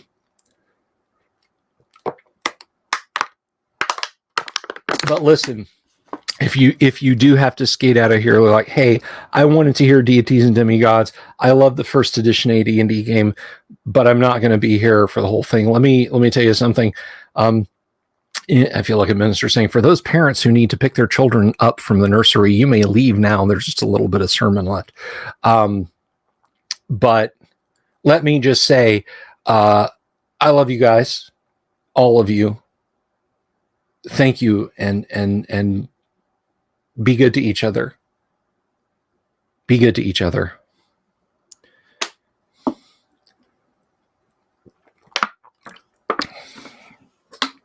Now I've got about a minute to get my carts back. No, I've got 30 seconds to get my carts back in order, to get my to get all these pots reset. Tonka. Trying to run a show around here. I swear. All right. So we left in media res last week. Big stuff is happening. Bill likes a big dungeon, sir. Big stuff is happening. But big stuff can't happen without big players. So let me introduce to you the one and only band this year, Marcus Abner, Magic User Gamer. Turgo by Doomsword. TK, lying outside. How are you, my friend? Hello. Welcome back, my friends, to the show that never ends, and it doesn't either. I'm telling you, year three anniversary, I might do a 24-hour show. Love yourself, Bill. Don't do it. Come on, you guys don't want to see me at like hour 19? Would you even last that long, Bill? No offense, but really. I think you should only do it under two circumstances. All right. You set up a separate Discord specifically so we can take bets on when you will pass out. Okay. Number two, you have to bet. I have to bet. I have to be in. You have to bet. I have to throw in. Well, I try not to be a gambler man, but my standard bet is always $1. So I will put that down right now. If I decide to do a 24-hour, I bet $1. I'm throwing $1 in that I will make it all 24 hours. So if it happens, $1 American, I think I can do it. I could do it as a charity stream. I'd do it. I'd put 20. I'd put 20 on you hitting the 20-hour mark. You'd put 20 on me hitting the 20. That's fair. But you got to understand, I have practiced at stuff like this, okay? And I raised up 2 kids, and 3 weeks ago, I sat up with a hurricane from 8 a.m. to 8 a.m. So that's fair. I'm just saying I did it. Okay. So you are on level 1 of Castle Greyhawk. You are sickened. You are near vomiting, but you have overcome a horde of troglodytes. 48 troglodytes lie dead between where you're standing and some hundreds of feet behind you, and yet more come towards you. Their numbers are endless, so it seems. Perhaps a dozen remain standing before you. Let us start at the top of the rotation, and this is not to minimize your contribution or how much I actually care about you guys. It's literally to keep things straight for me. And we're going to start with Mark. What is Abner doing? By my calculation, I still have oil. It is being thrown. All right. I think you got, what, 2 flasks left? I think I have one more round of 3 flasks. That's my count. Yeah, I gave you 5 before all this started. Yeah, so. And they got used up. Yeah. Okay. Jimmy Invictus says, if I do 24 hours, I think he should only drink a coffee if someone buys him a coffee. Okay, if someone buys me a coffee, I'm gonna drink sweet iced tea. Okay, I like coffee, okay, but I'm not like, if people are like, we're just gonna keep buying them these, I could just sit here and pound coffee. All right, so Doomsword, what is Turgo doing? Yeah, so the layout, right, was Outlier was on my right flank, and I'm sorry, I'm forgetting his name. Oh, I have it somewhere here. The henchman was on my left flank, right? And okay. had we just dispatched of the ones in front of us, and there was some ground between us and the rank that was hanging at the back, and they threw their axes, is that what had happened? Yes. Right, so there's nobody directly in front of us. We're waiting for combat closing. Those of us in the front line fighting, is that? That seems to be the case. I'm pulling up my notes right here. I mean, that's what I remember. That doesn't mean anything. Party.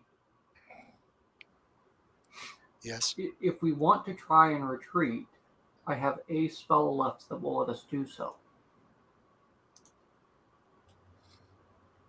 We did discuss retreat last time. Yes. And then decided not to. Okay. I mean, that's where we were at last time. I've got 16 hit points, so I'm a little better than half. I'm at like 51%. I'm sitting at 13. Right. And you're out of healing. Out of 30. Right? Yeah, 13 out of 30, and I'm out. My last hold person. That's it. Right. And I don't remember. Edner just has a hold portal left, so limited. Right, and I want to say there was like eight or 10 guys left or something like that. Well, I thought something like that. There are. It appears to be 10, maybe a dozen at most, troglodytes in this particular cave. There are caverns beyond, and you can hear their hooting and hissing and other horrible noises coming from the. Let me see. You guys are in there, so yeah. There's definitely more trog to be had.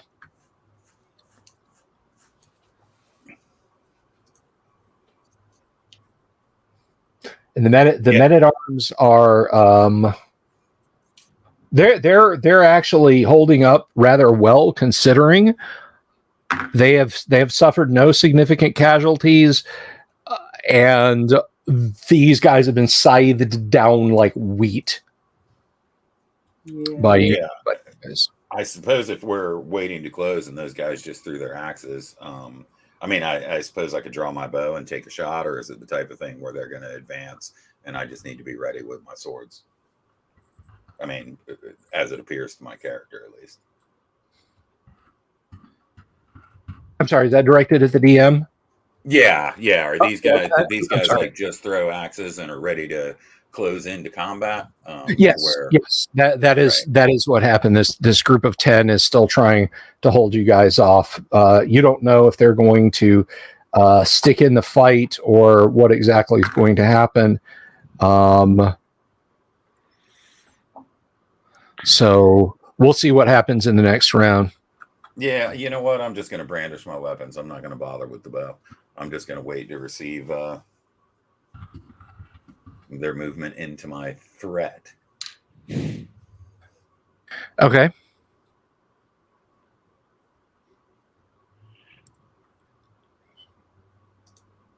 All set for charge. All righty. I have a bill. Understood. Okay, so let's go ahead and roll initiative. And we're just going to start back with Mark. Roll initiative for us, please. 3. I roll a 4. They are backing off. They are moving to the east. They're watching you. It is not quite a rout, but it is very clear that they want to get away from you. Shall I roll for my oil throws nonetheless? You are in the process of throwing them, so I would, unless you just want to say they scatter. Nope. 2 of them are very big misses, but one's a 16. That may hit something. That will hit. That is 2d6 damage, please, sir. And it will burn into the next round. So 11 points of damage. 11 points of damage. That is a dead. Yeah, that trog like immediately falls over, just goes up like a tallow candle, just whoosh.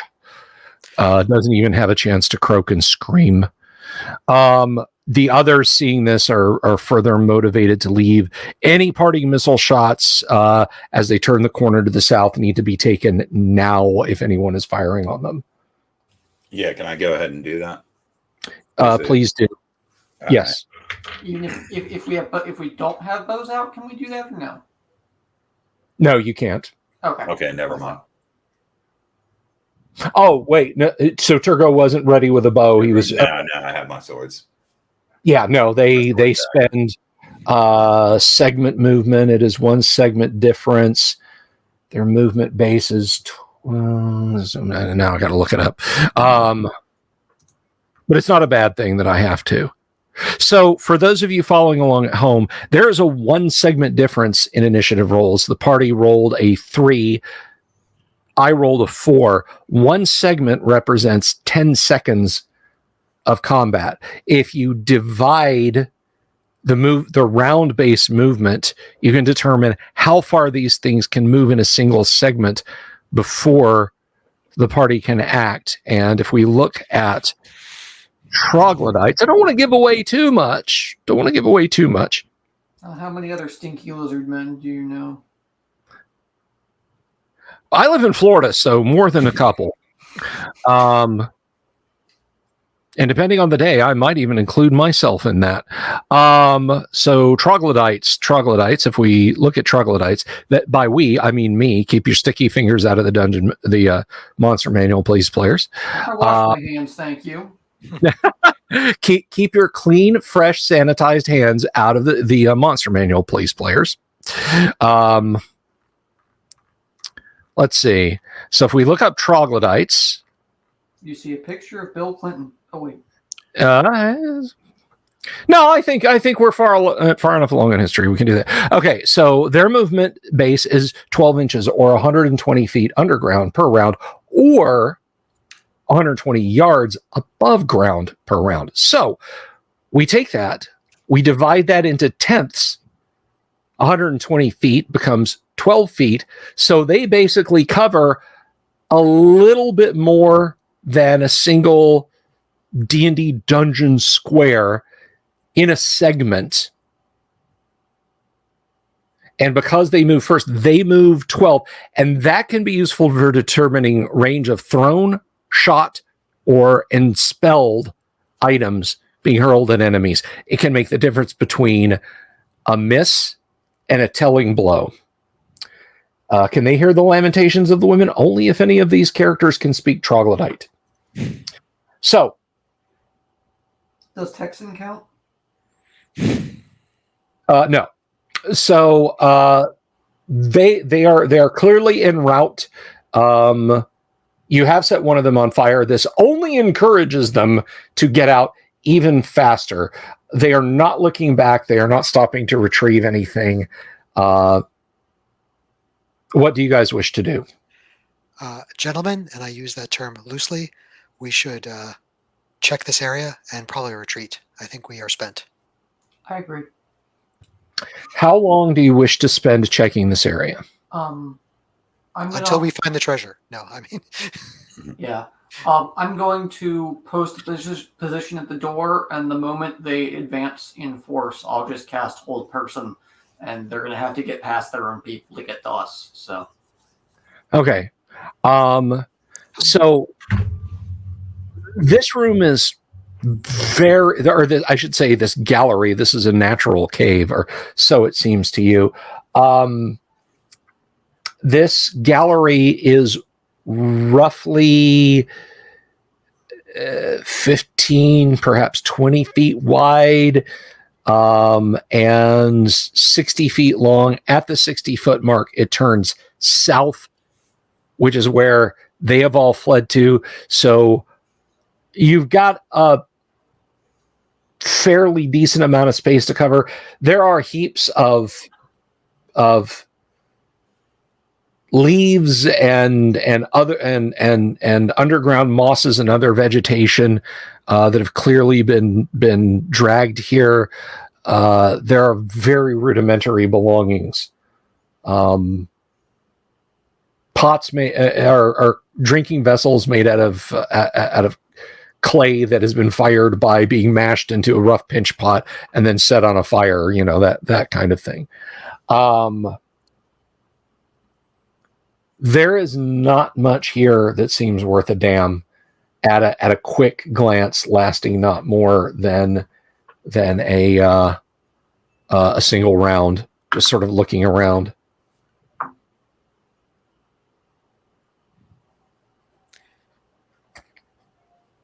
I wish there was more here, but we should retreat. I'm good with whatever you'd like to do. Yeah. We can always, if we rest for a day or so, 2 days at most, we can come back and, Yeah, we've killed a lot of them.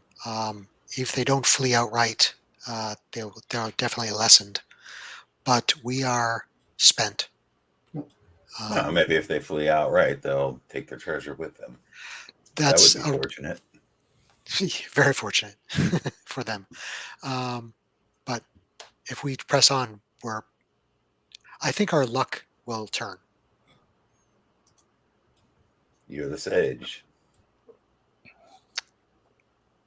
All I right. say we retreat. Yep.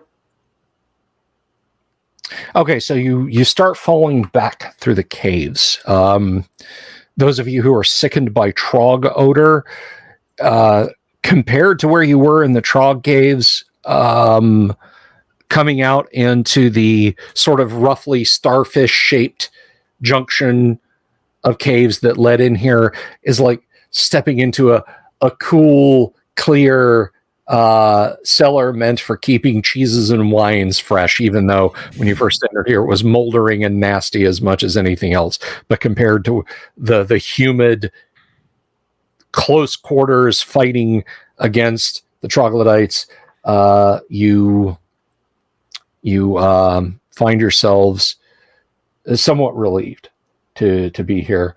So again, you have returned to the, let's see, surround. And we'll just have a quick check. Post. Okay.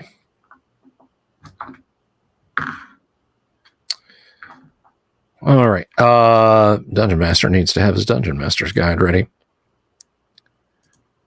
I am a printed book guy through and through, but I have to tell you, the ability to zoom into that 10-point 20th century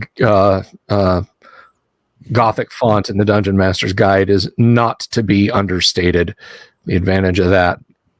Yeah. I mean, God bless Gary. I know he wanted these books to be information dense, but I don't think he was necessarily counting on us playing into our 50s. How old was he when he came out with this with D&D?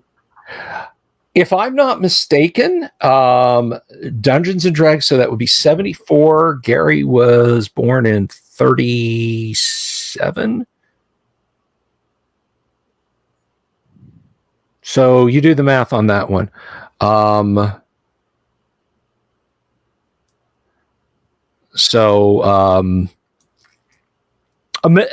approaching middle-aged guy. We'll say it that way. Yeah, he should have known better.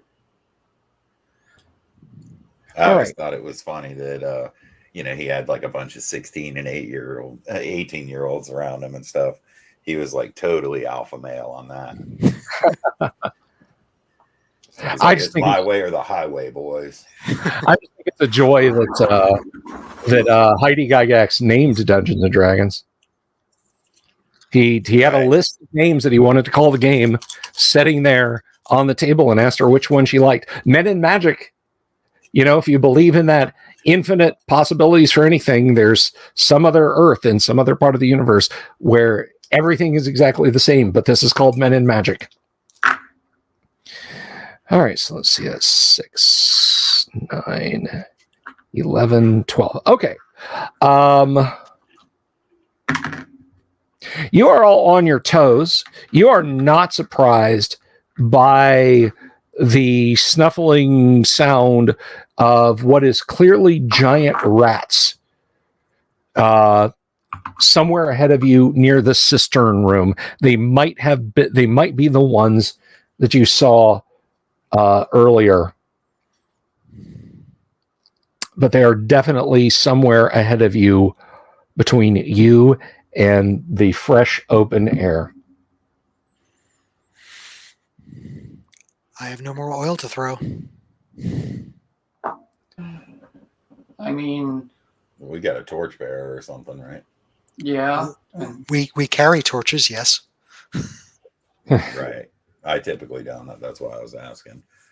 But I can come back into your guys' area, and maybe we can push them forward with the torches. Yeah. I'm just gonna start wading in and attacking and see if I can scatter them. That sounds like a very Sir Outlier thing to do.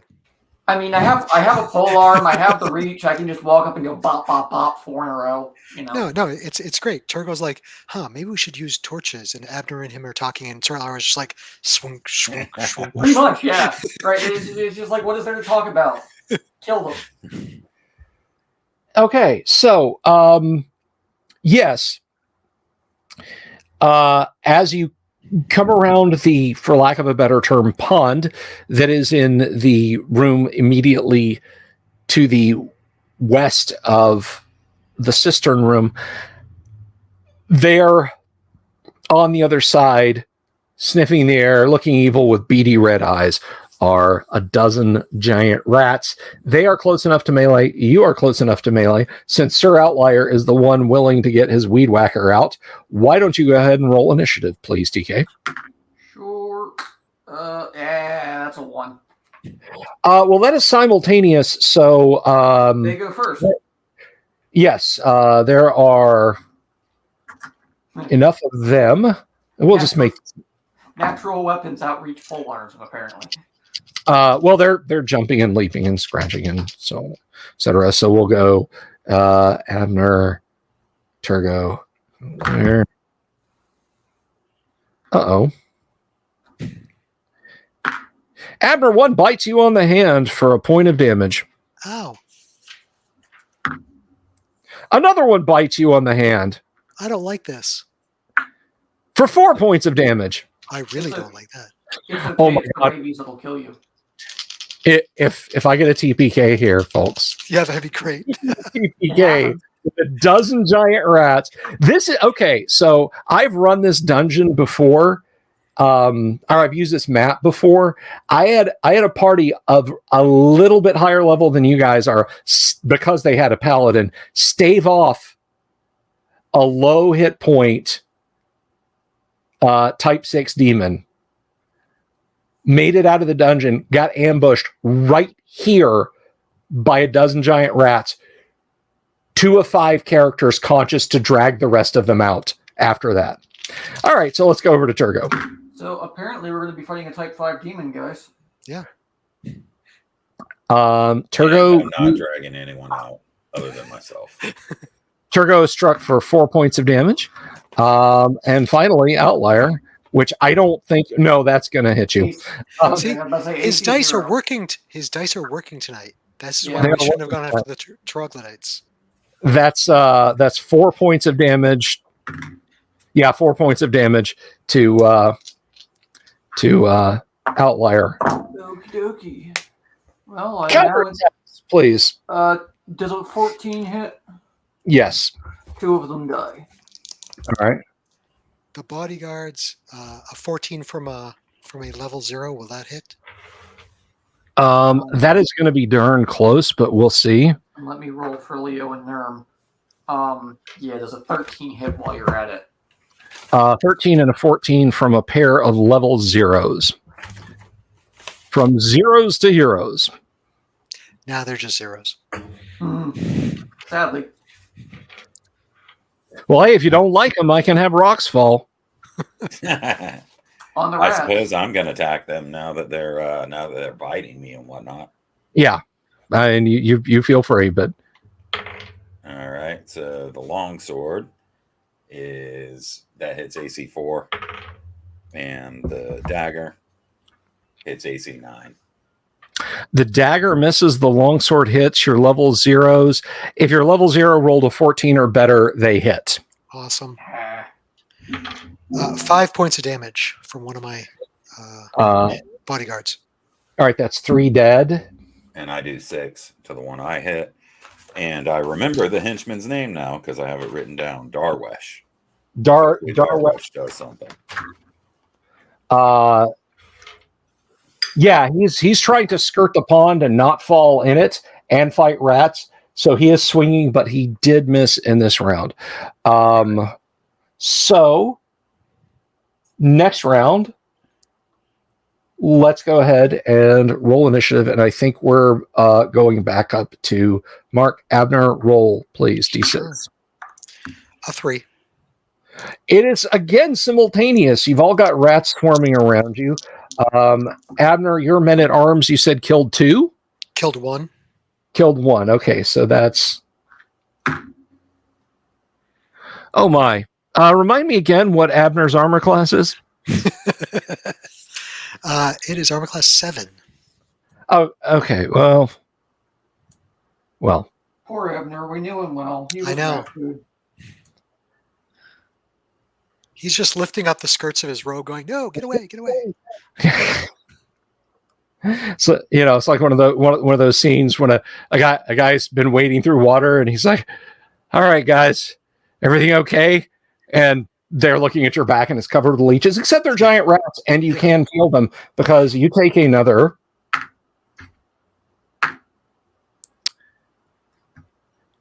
You know what? I have been perhaps ascribing a little too much damage to those guys. Let me just double check. 1d8 every attack. I was using the 3.5 monster manual. My apologies. They have lair actions and legendary actions. Sorry, that's 5th edition. Yeah, I know. These are great giant rats. Yeah, do they have advantage, Bill? Well, I mean, they're okay. All right, so it's one. So knock a couple of hit points damage off there, Mark. It's not quite as dire as I thought. Okay. So that's 2 points and 3 points. So that's 5 more points of damage you take. Oh. Doomsword killed 1. Yes. And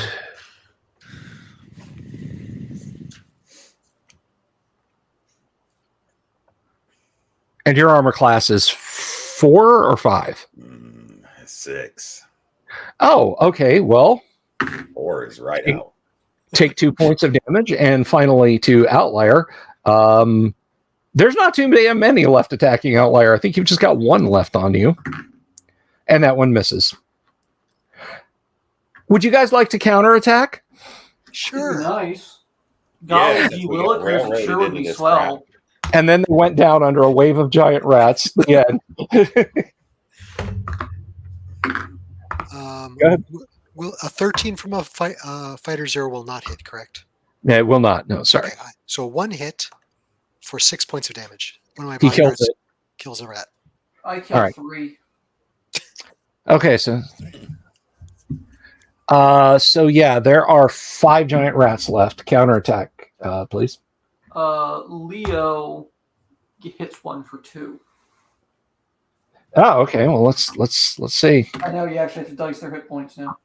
Yeah, I had to look. So yeah, that one's dead now. All right, Turgo make his attacks. The longsword, it's armor class 5. Okay. The dagger, it's armor class 6. Both of those hit. So go ahead and roll your damage. I think with bonuses, your longsword kills it outright, so don't bother. Yeah, that did 8 points of damage, and the dagger does 4. Okay, yeah. So there's 3 giant rats left. Oh, don't worry, Vince. Don't worry. There will be checks. There will be checks. Yeah, Vince is killing me, man. Come on. You've all been bitten. Okay, so the giant rats, you guys have crushed and slabbed and stabbed, and there's just a few running around. They're cowardly. They dive into the water and are attempting to escape in this round. You guys can attack them all at +4 as they try and swim away. Sure. Turgo better whip out his black ray. He'll get us demonetized. Bodyguard does 4 points of damage. Mine does 6. All right, there's 1 giant rat left. Oh, sorry. I killed 1, and then Nerm killed 1. Okay, then that's the end of the giant rats. Let's get out of here before anything else comes to bite us. Yeah. Probably a good idea. I'm quite unhappy to have been being bitten. I'm going to gather up a few of the giant rats. We're not letting you cook dinner. All right. It's not for me. It's for Jim. Okay. So let's see here.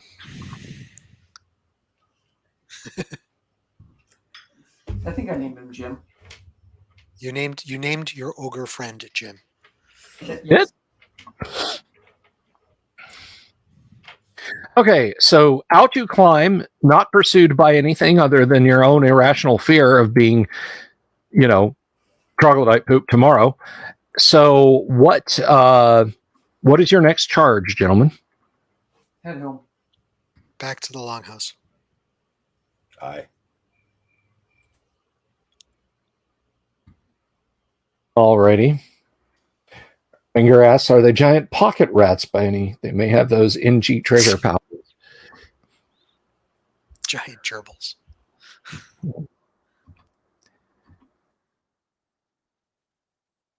All right. You get back to the longhouse. Jim is outside. He has apparently made a game of picking up big rocks and throwing them against a tree near the barn. There are several larger rocks cracked in half, and the tree has very clearly chunks smashed out of it. He glances over, rock still in hand, and watches as you approach and says, "Oh, hello! It's good to see you again." Hey Jim, I brought lunch and I'm gonna hold up the rats. All right, I'll see what I can do with those. Good thing you've been working. He just kind of shrugs. How are the wounds we have, especially Abner? He's concerned about the wounds.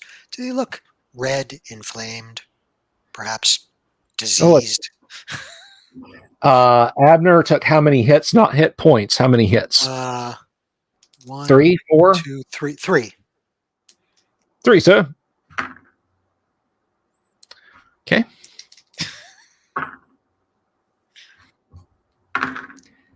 And how many did Turgo take? 2.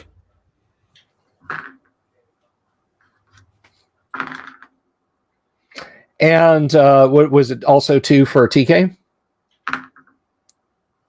It was 1 for me. It was 1 for you. Okay. All right.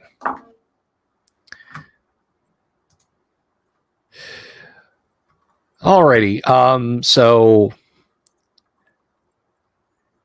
yeah, Jim kind of rummages around and finds a pot, throws the rats in them, and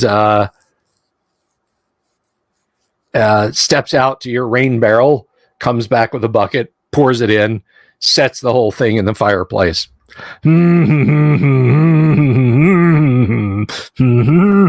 Stirring it occasionally. I like how he didn't prepare the rats, clean the rats. He just put them in a bucket, put water in, put it on the stove. Jim was the cook for the other ogres, Yeah, that's not making me feel any better. I'm still not going to eat lunch. Especially when some of them are squeaking slightly.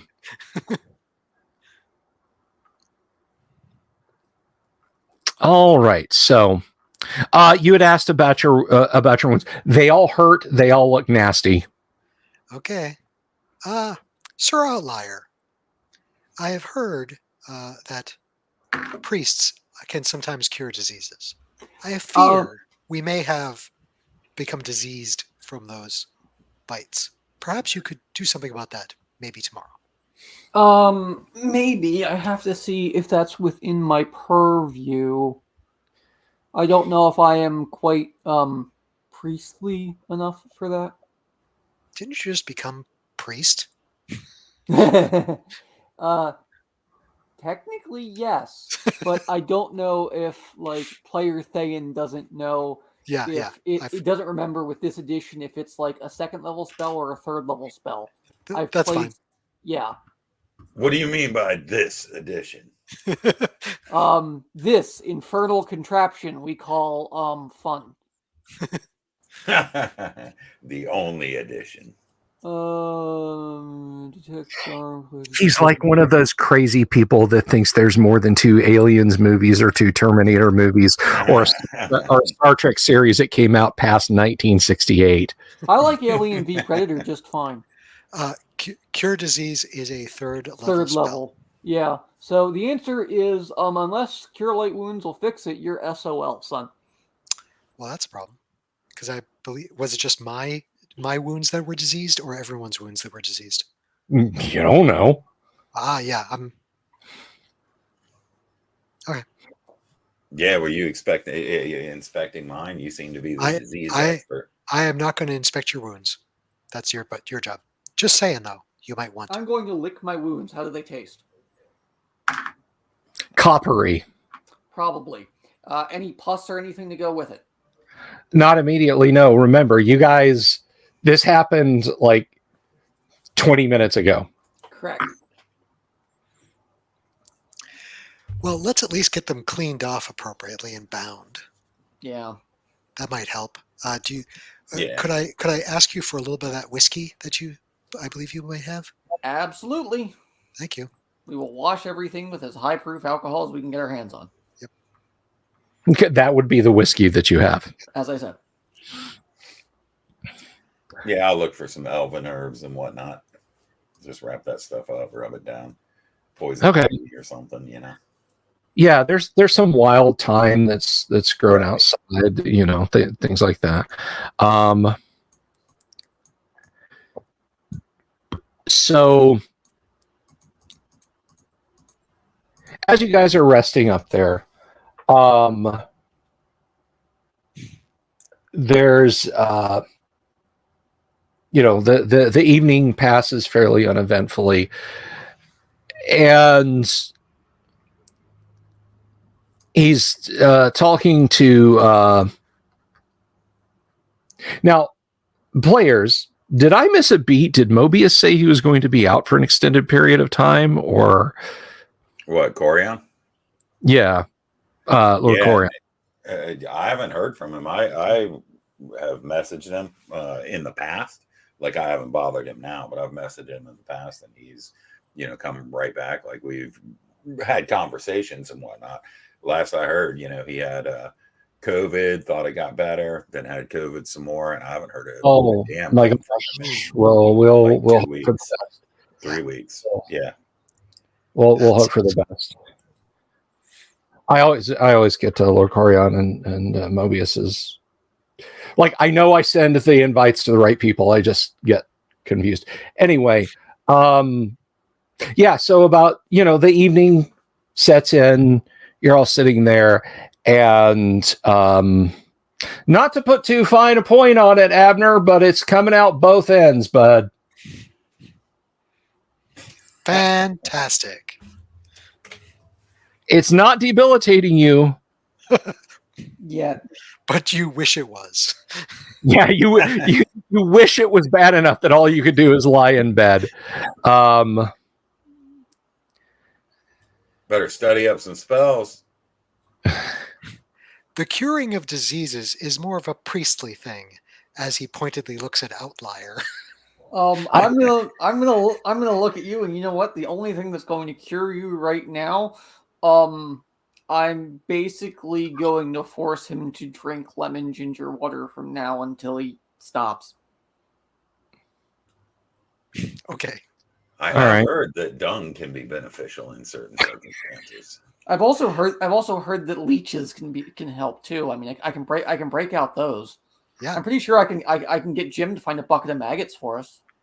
And as if on cue, Jim comes over with a buckler, a metal buckler, on which is piled the most noisome slop. And you guys have been smelling this cook all afternoon. It says, or a bit of tucker. What do you say, governor? And this stuff is dripping everywhere. And yeah, that's no. You saw what went in the crock. You guys have smelled what's been in the crock. Yeah, maybe I was just reacting to the smell. You know, it might not be that bad. I don't have dysentery. I just have food poisoning. Yeah. Yeah. Well, ain't that a thing? Okay.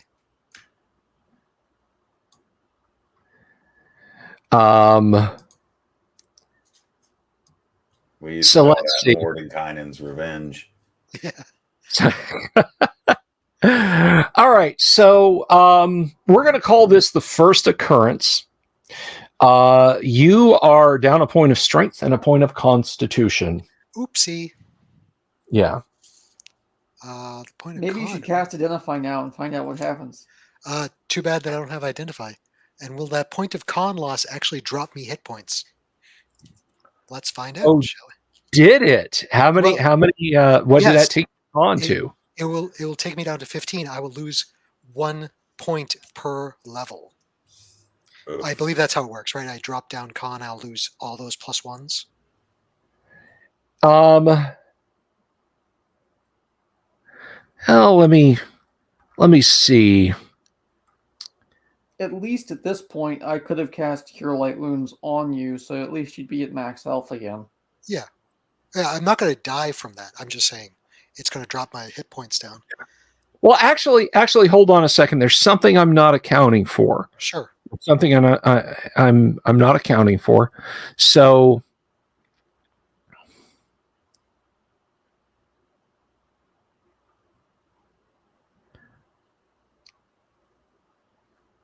all right. So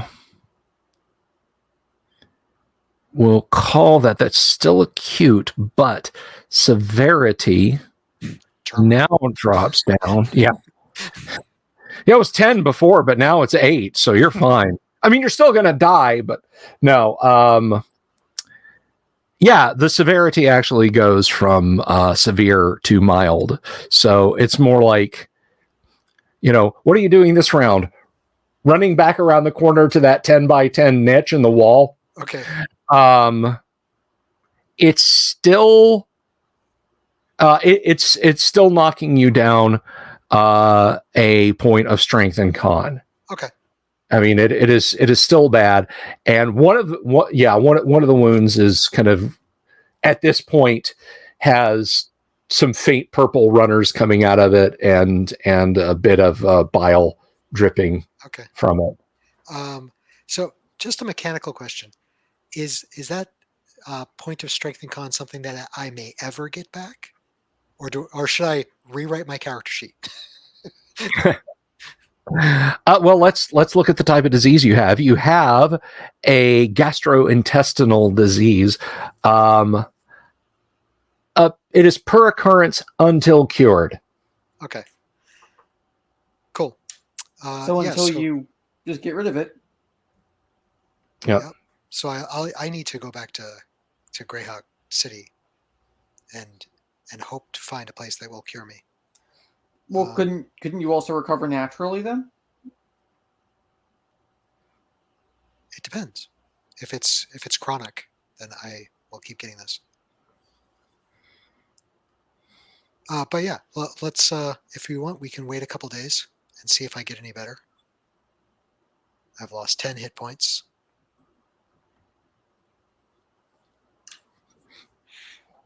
Okay. All right. So, the men-at-arms have thrown open the shutters because basically Jim is eating boiled rat soup, by which I mean he took the bodies of the rats you guys killed, put them in a pot, and boiled them until he decided they were done. See, and y'all didn't like me adopting Jim. Aren't you glad? Abner's waiting to see Sir Outlier dig into that feast that his friend just made. I'm half expecting the same thing to happen.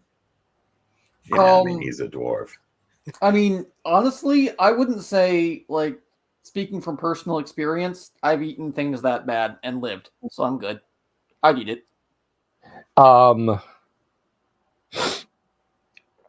And by the way, just to I don't know if this does you any comfort or not, Mark, but that happened courtesy some crumbly, crusty old 1970s percentile dice from a Star Frontiers set.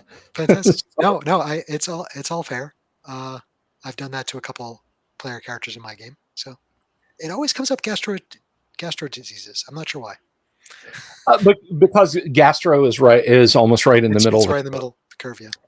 Yeah, what you get basically is gastro, generative organs, as Gary delicately put it, joints, mucous membranes, and muscles. That is what you're going to hit most often. Okay, that makes sense.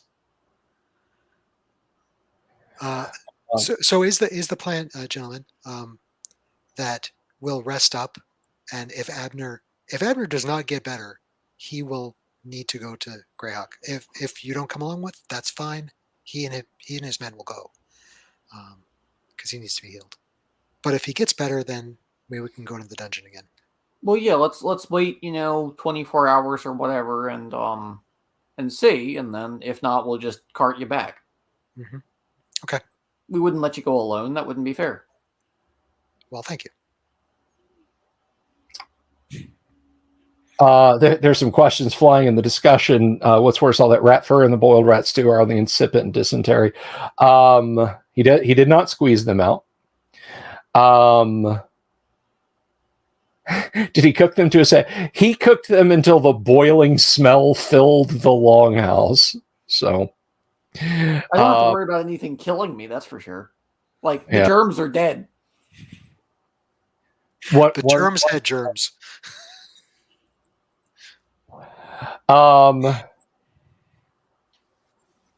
Okay, so the rest of the evening passes, and it is.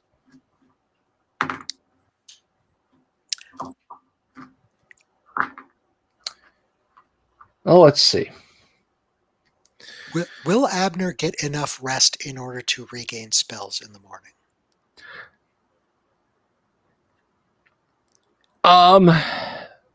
You do get some rest, but it lasted long enough through the night that you're not like your head's still kind of fuzzy, Okay. Then he gets no spells today. Yeah, not today. Sorry. That's fine. Now it feels like the severity of it is lessening. So another day's rest might get you, might enable you to get that. Let's see. To get some spells back. Okay.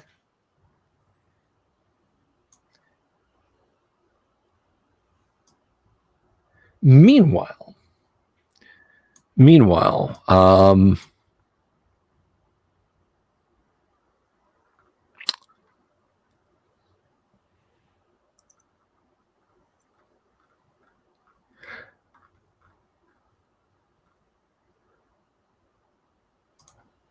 during the night, who is on watch during the night? I'll go first. Yeah, I'll take second watch, being that the wizard's definitely not taking any. We want him to rest up. What about Jim? Do you ask Jim to take a watch? Whatever, Jim. If Jim's an early riser, he can take that watch. If Jim's a late sleep, likes to go to bed late, he can take that watch. Just whatever he prefers. Just as backup, he can choose. And I'd like to ask Darwish to watch Jim. I fully. He's just backup, like first, third watch backup. That's all.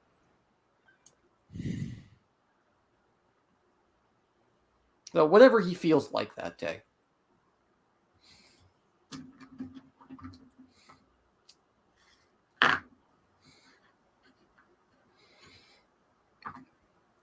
So you guys hear something that sounds like a slow-moving herd of elk moving through the encampment.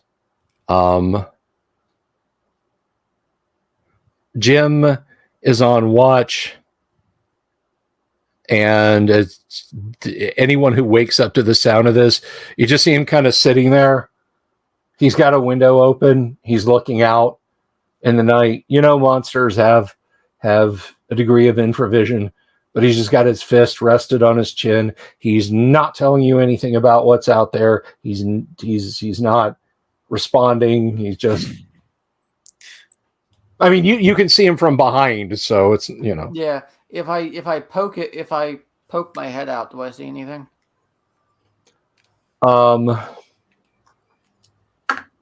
Well, the noise has already made you aware, so you're not surprised. But scuttling along the ground are perhaps a dozen huge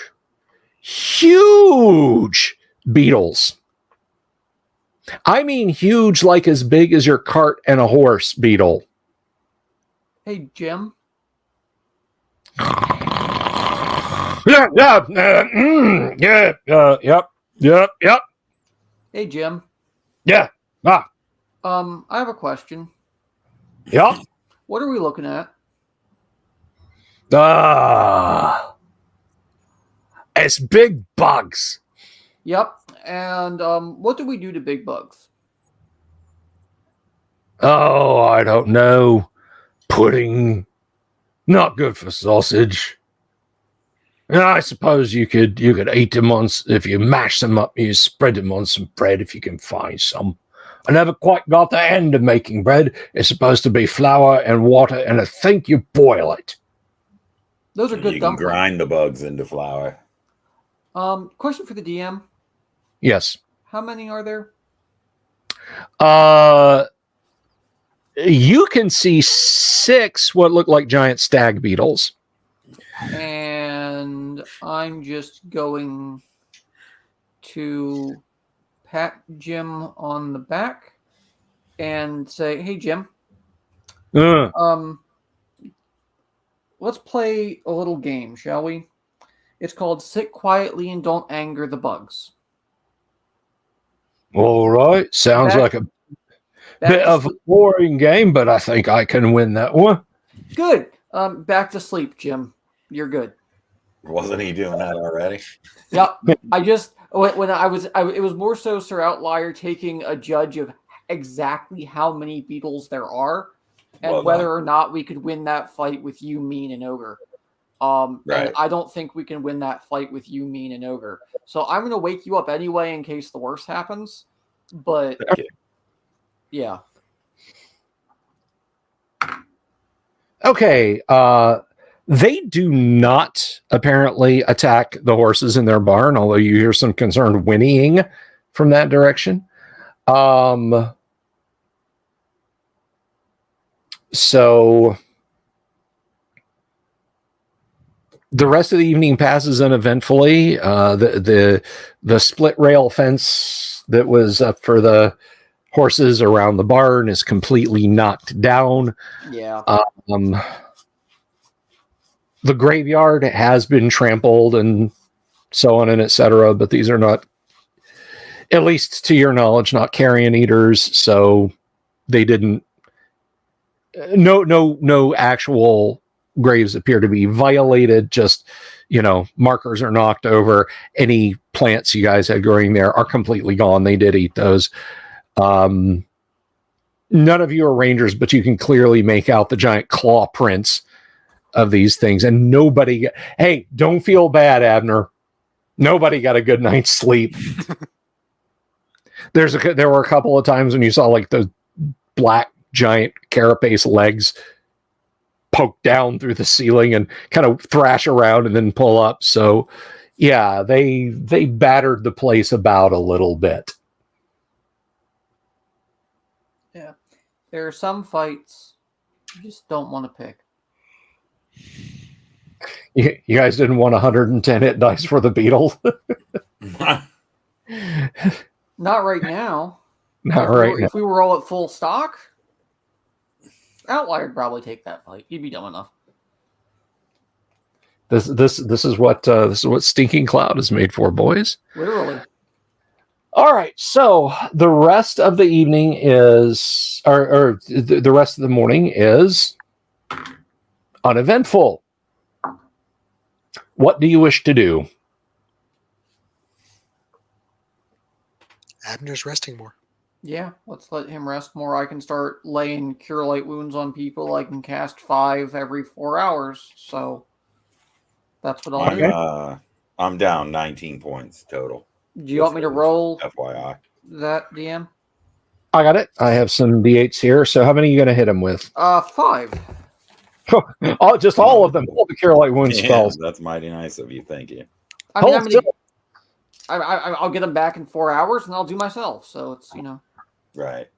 Hold still. I'm going to dump this. I'm going to dump this magic pharmacy on you. He said, literally. and that is 10, 22, 25. Yeah, that's more than enough. Thank you. Of course. All right. Then I'll do it again for myself when I can. Abner also needs some healing. By mid-morning, nothing comes up. I'll spare one for Abner.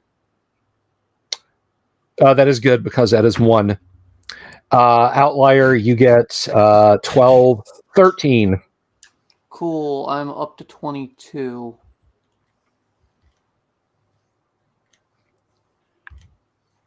And Abner, you get one. Yeah, Is that right? Thanks. You're welcome. Quit whining, useless caster. Okay. Later into the day, on into the evening, you don't.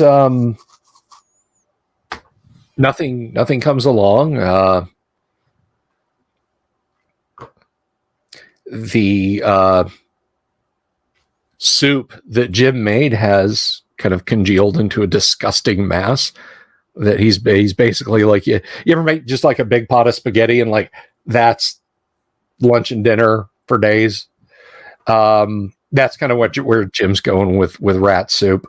That works. It probably gets better as time goes on. Just like a chili. Yeah, chili, spaghetti, all of it. I'm gonna take like a sack of confiscated grain that we've probably taken out of like one of the the orc camp or whatever that we've raided. I'm just gonna dump it in there. Okay. Jim kind of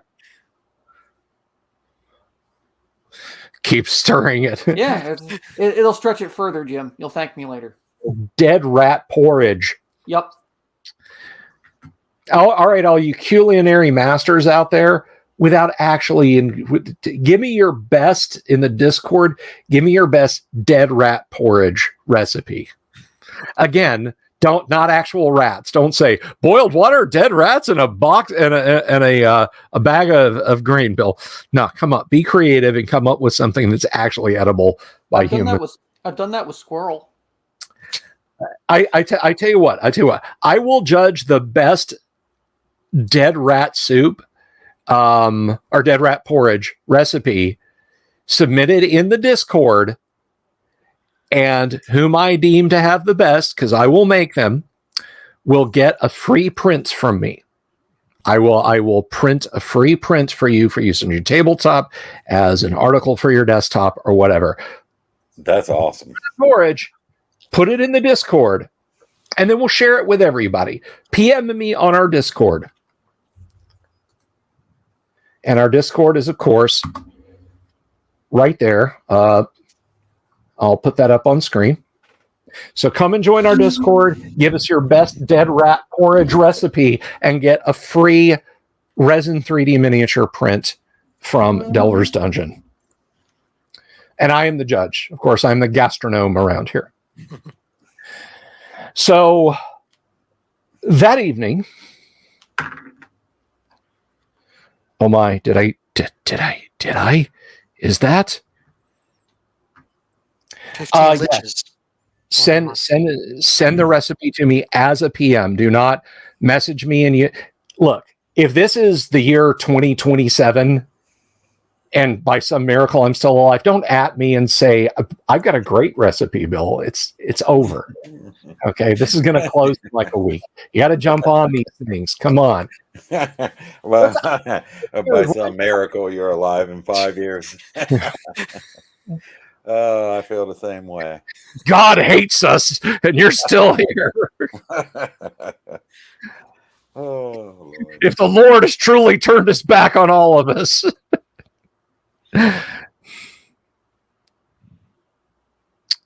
Okay.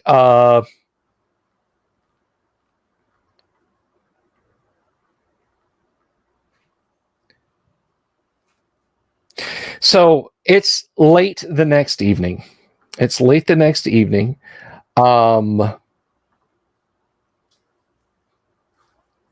Jim is looking out the window, not dozed off, smacking his lips because you made him a pot of slightly, it is at once less and more horrible smelling, the porridge that you made for Jim.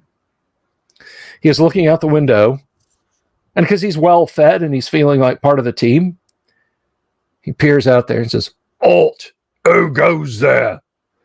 And from somewhere out in the woods, you hear, "Woo." And Jim says, "Me." There's a long pause, and from somewhere out there, "Woo." Jim stands up and says, "I said it was me." This goes on back and forth for a few minutes, and Jim is getting angrier and angrier, and he's looking around something. "Ask me who I am." Oi, New Jim. name, he's Lou Costello. Oi, Jim. What? You got your rock outside. Why don't you give it a toss? All right. Jim tears the doors off its hinges because he's mad and stomps outside. That poor owl will never act again.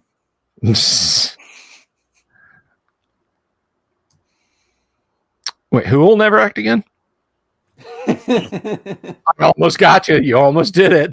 That was yeah. Just in your mind, I could hear like the two circuit breakers snapping shut. I should wait a minute. We had some great dad jokes earlier this evening, by the way. Okay, so back to serious. This is Dungeons and Dragons. This is a serious role-playing game, okay, guys?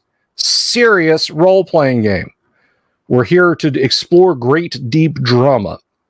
All right. So the owls, I got to see how many of these things show up.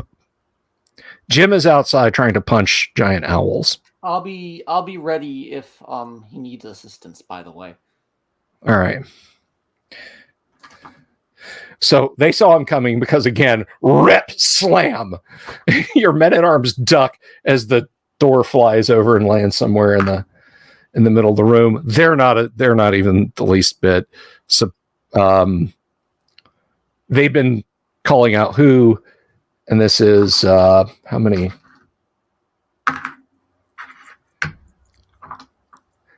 And they see Jim coming out.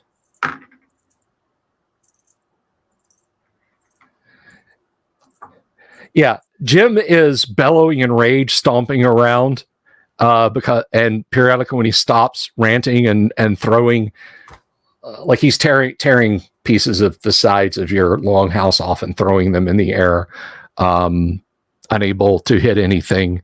But there's a long pause, and then you hear, "Whoo!" And Jim is screaming at the top of his lungs, "Me!" I wish Abner still had a sleep spell. Are these things being Cast it on himself. antagonistic of all?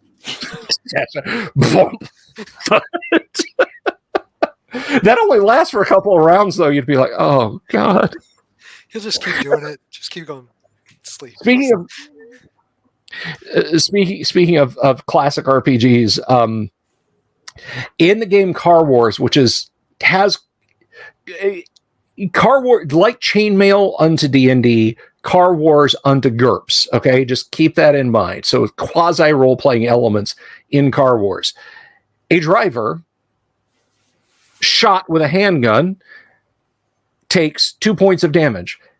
A driver takes 3 points to kill, but only 2 points to knock out. A driver in Car Wars cannot unalive themselves because they will be unconscious to finish the job until they regain 2 hit points in natural healing. That's SJG for you folks. So that just casting sleep on myself, but it only lasts for a round, just kind of reminded me of that. I think Turgo was actually trying to play this game and was asking a question. Go ahead. Oh, yeah. Are these things being antagonistic at all? Or, I mean... Only to Jim's tiny little ogre mind, because you haven't seen them attack. The horses aren't. And you know that giant owls are intelligent creatures. So Sure. it is very likely that these owls are literally just screwing with Jim. Yeah, right. And they don't have anything of particular value in terms of spell components and that sort of thing. I mean, I'm not eating them. But... I mean, maybe. It depends on the magic user. It depends on what you're trying to do. I mean, technically everything has potential value as spell components. Once he starts pulling at the house, that's when I'll tell Jim, hey, if you want to go putz around with the birds, but if don't tear the house up. Use a tree instead. Pretty much, yeah. Go grab a tree, use it as a fly swatter. I don't care, but don't use the house. Jim is enraged and swings at you with a log in his hands. Cool. Let's roll initiative, because he's not. You're not surprised by this. He's an ogre. You didn't expect him to stay domesticated long. I'm kind of surprised. I rolled a 2. All right. Well, yeah. I mean, he's kind of berserked. There is no berserker rage in AD&D, folks, but he's just very mad, and he turns around. He's holding a large tree branch or a small tree trunk in his hands and swings at you. Yep. And misses completely. Cool. Can I just pop him on the nose? I'm not gonna kill him or anything, but I just want to give him a good, remind him who's in charge. Are you actually in charge? Because I'll cut this guy into pieces if you want. Well, no, I mean in charge of Jim. Abner's in charge of all of us, but I'm in charge of Jim. You're all screwed if I'm in charge. Okay. I just want to mention, folks, I have gotten a PM with the first that was me. Dead rat porridge. That's right. TK has sent me a dead rat porridge recipe. If you are not on our Discord, join our Discord and subscribe to the YouTube channel and send me a dead rat porridge recipe to receive a free of charge resin 3D print to paint, to display, to use on your tabletop, to tell your friends, I bought this through the power of cooking. Dead rat porridge. Don't send me a recipe. Bomb, by the way. Don't send me. There, but Yeah. Don't send me a recipe that involves rat meat. I will disqualify you. The longer you stew that for, the less gaminess you have. So it depends on whether or not you enjoy game. I tell you what, I might go with chicken in that. Go with rabbit. It's the only thing that's remotely close to it. Go with rabbit. Okay. It's worth it. Okay. All right. Okay. So you're basically striking to subdue, right?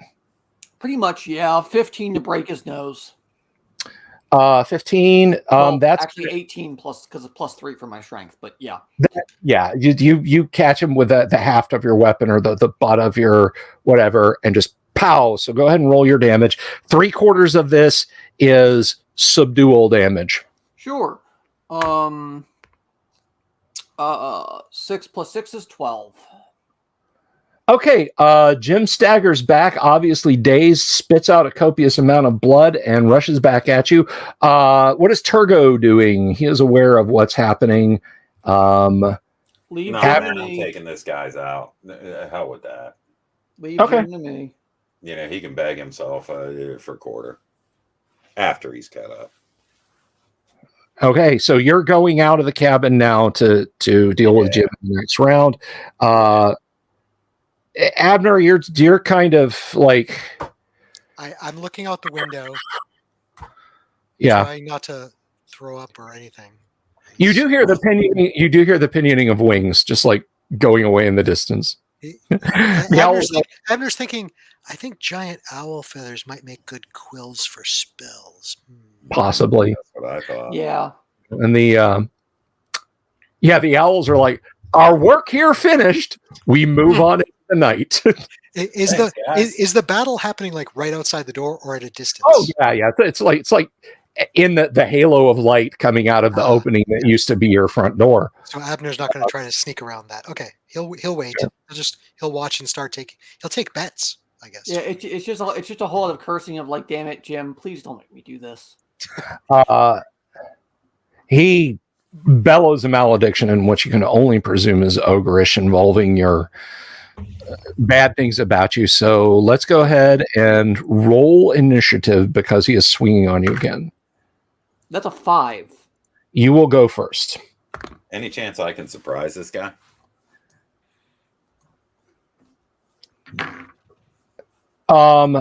He has no. He's dancing around trying to swing this log. He has no idea you're there. Well, I'd certainly like to try to backstab him if possible. Go ahead, Outlier. Roll your 2-hit.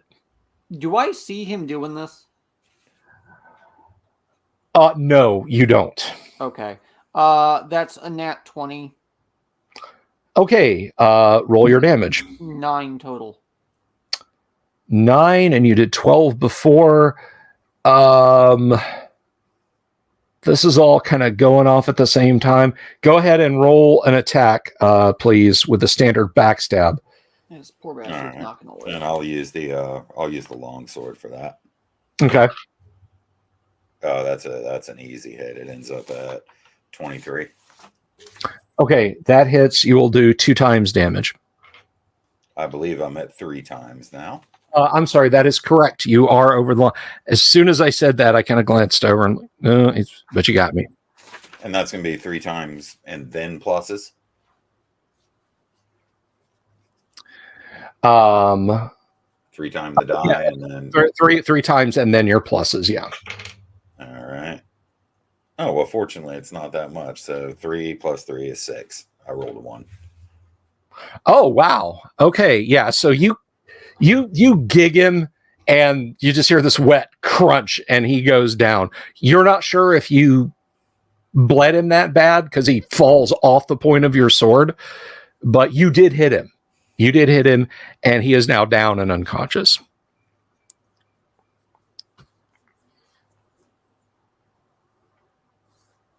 Okay, we have I should teach you to keep wild animals, shouldn't it, dwarf? DM, Yes. I'm hitting the thief. Striking to subdue or attack? No, I'm taking his head off. Okay. Over and over. It's Over. That's why elves don't like dwarves. You don't. Hang on. You don't. All right. Apparently, he does pull the mask off the old Long Ranger. Yep. Let's roll initiative, please. Doomsword first. What am I going to have to do? I'm going to have to attack this guy who just healed me over an unconscious. I gave you those hit points, and I'm going to take them back. I'm going to have to kill you or something. 4. It's you or me. 3. Man, I'm obviously seeing the delusional insanity in this and expecting that maybe the rat's got to his cerebral cortex. I'm just hauling ass. I can't kill this guy. Okay. Note the DM is not sending you running here, but so yeah, he's sprinting the heck out of there. Are you going to take a shot into the woods? Yeah. Are you going to take a shot at a retreating character at +4?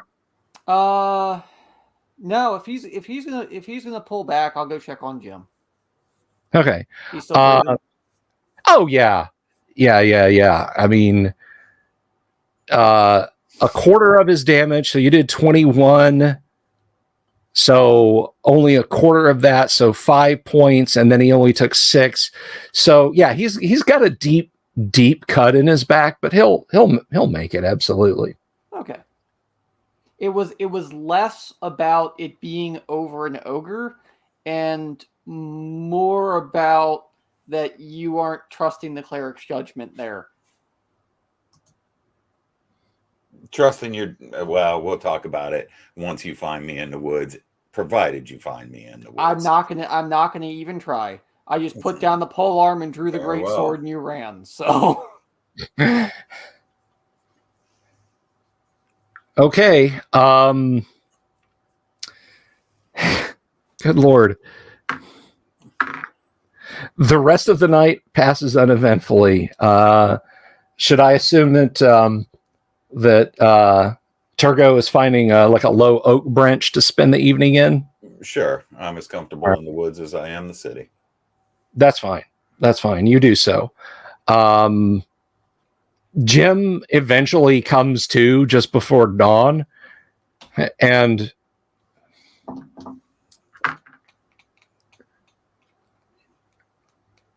narrows his eyes and looks at you and says,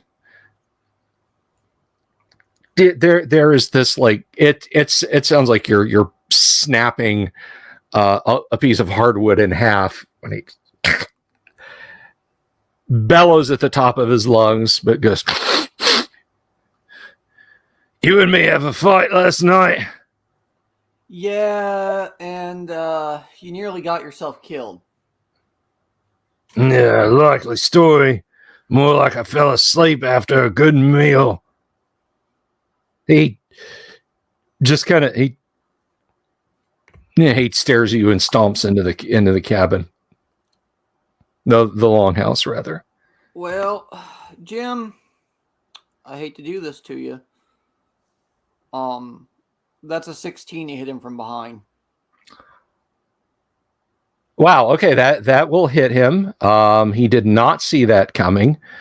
His reaction roll was very good, even though you'd punched him in the face. You do have a very high charisma, so he did not see that coming at all. So roll your damage versus large with the two-handed sword. This is not subdual? This will be subdual. Oh, okay.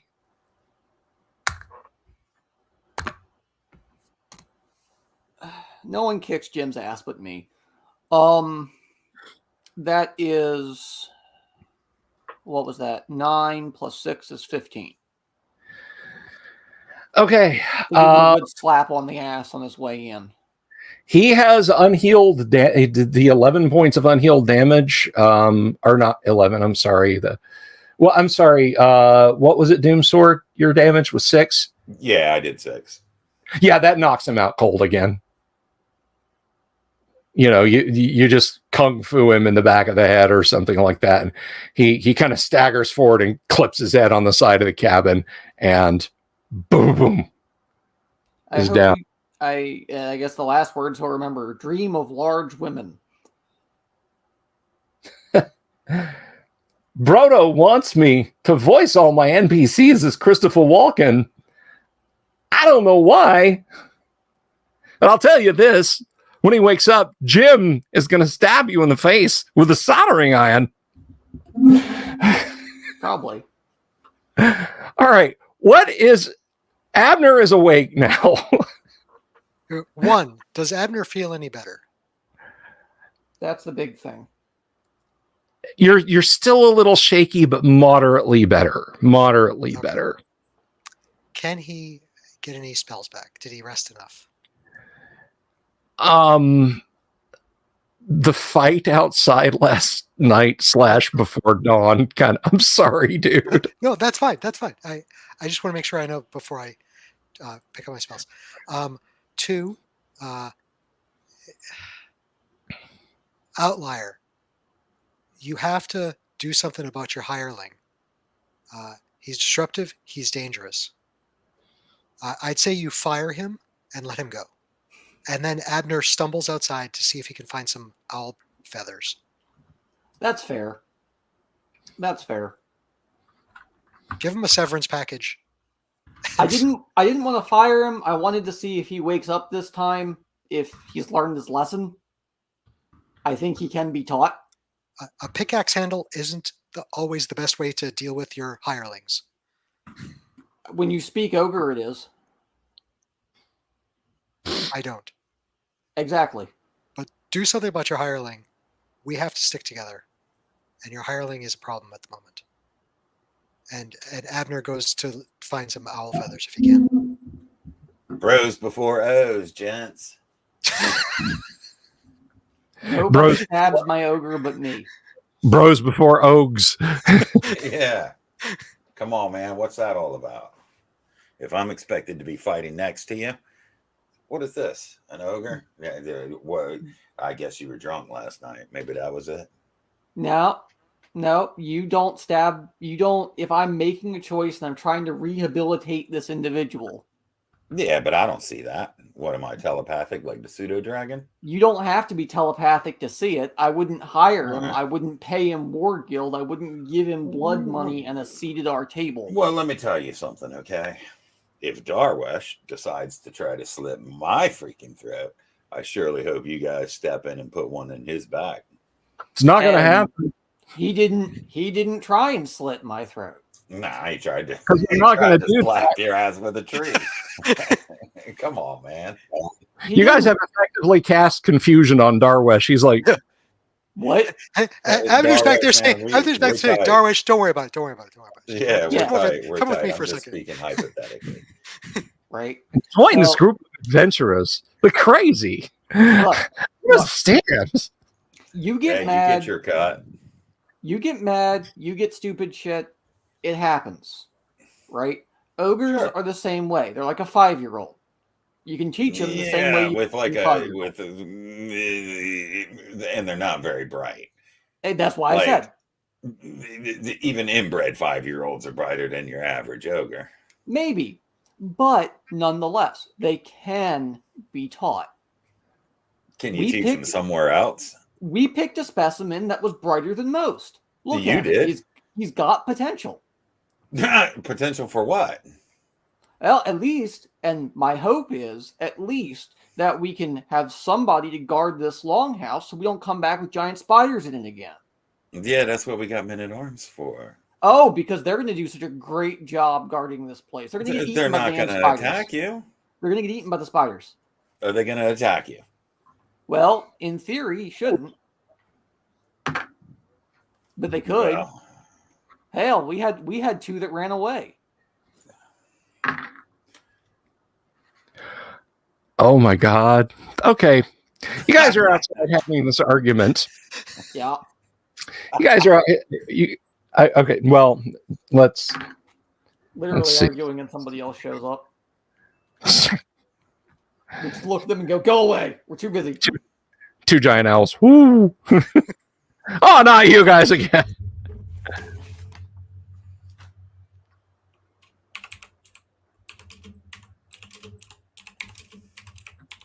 All right.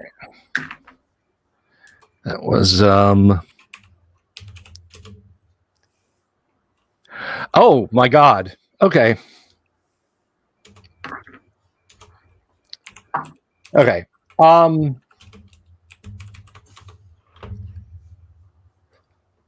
Well, is somebody connected a manual typewriter to their computer?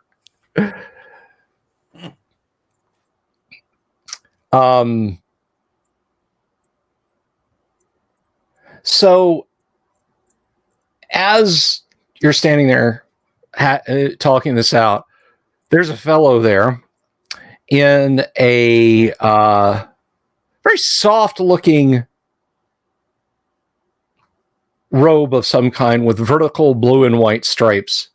He's got a long handled brush over one arm and what appears to be a folded up bunch of papers under the other. He's kind of a gray haired fellow of indeterminate age. Just morning. So he's just painting?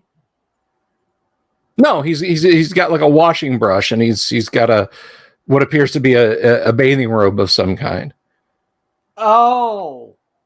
Who might you be? Oh, good morning. I apologize.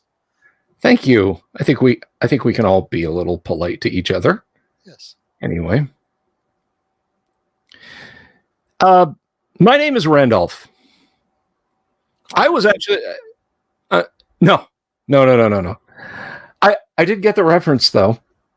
No, I was looking for a clean stream or creek around here. I just was wandering through, and I thought I'd bathe. I saw your house from a distance, and then I heard all this noise. I am so sorry. Is this some kind of relationship quarrel? Should I leave? Something like that. I can't take any followers in at the moment. The last one I took in tried to break my nose. My best friend kind of just stabbed him in the back. So you tell me. Oh no! I'm sorry. I have a family. They're not around here right now. Couple of children, a wife. You know how it is. No, this point is I'd invite you in. I'd invite you in for some hot water or a cup of tea and a bath. But the last person I did that just got stabbed. So. And Abner quickly says, "Don't mind the dwarf." And Randolph, you say your name is.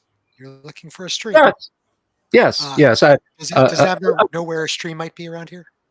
I mean, it's the fens. You throw a large rock and hit a stream or pond around. And so he helps Randolph in that direction. He just asks, Randolph, you live around here? We weren't aware that there was anyone else around here. Oh, no. I'm traveling currently. Okay. Traveling. Well, I hope you work out your relationship problems. I hope they do too. Yeah. Well, have a better day. Thank you. And he just kind of wanders off in the direction you indicated, where you think you saw a pond that wasn't stagnant and nasty, with a stream flowing in it. It's actually not that far removed from where you fought and drove away the Lucrata and the Chimere from earlier, if any of these characters were around. Nope. So I've just told the guy, go over there where all the monsters are. Literally. Yeah. Well, yes, it's hard not to say that for anywhere in your Castle Greyhawk. It's like everywhere. It's the perfect ambush spot. Yeah. All right. Just enough privacy. What's he doing out here? He was looking for a place to bathe. His name is Randolph. Out in the middle of nowhere? You don't think that's... Yeah, it's very confusing. But I'm still not feeling well. And y'all are arguing. So I'm not arguing. He is now gone. I'm not arguing. Yeah, right. I'm relaxing. I was just protecting my dwarf friend. You know, elves tend to have attempts at civility with dwarves. They always go south. And here we are.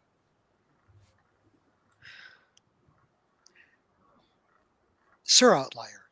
I guess I could say I admire your attempt to civilize or bring to better ways this ogre we found.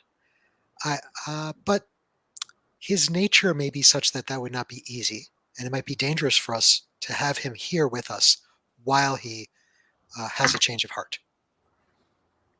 So I still think it would be best if you were to, well, fire him, to use a term. Let him go.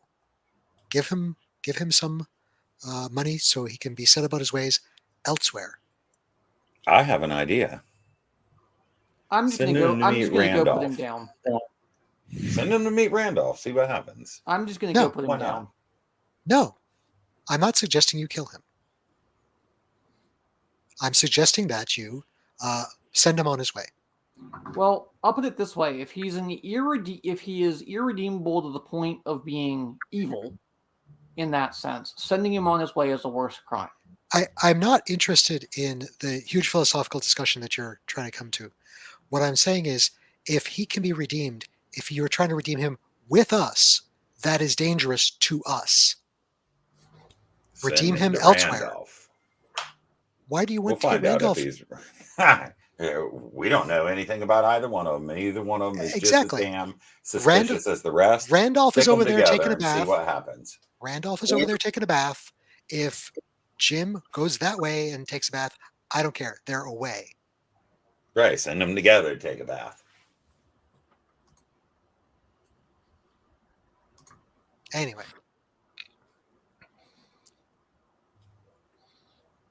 Deal with them as you wish.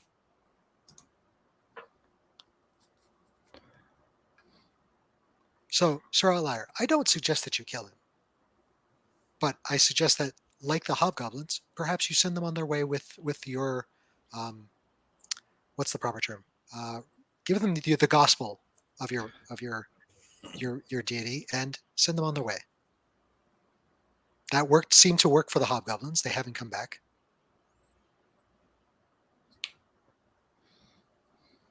Well, let's go wake up Jim. Okay. Jim wakes up. Jim wakes up in a fairly good mood. He's like, I fall asleep again. Hello. Hi, Jim. Sorry, I had to knock you out again. What for? For Malvinoff. I know. It's still attached. I know. Oi, Jim.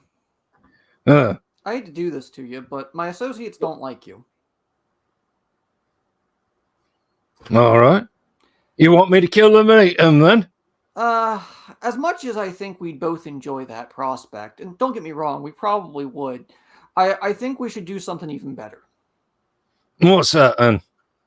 Well, you're a smart young lad. You're what? 20? Maybe 14?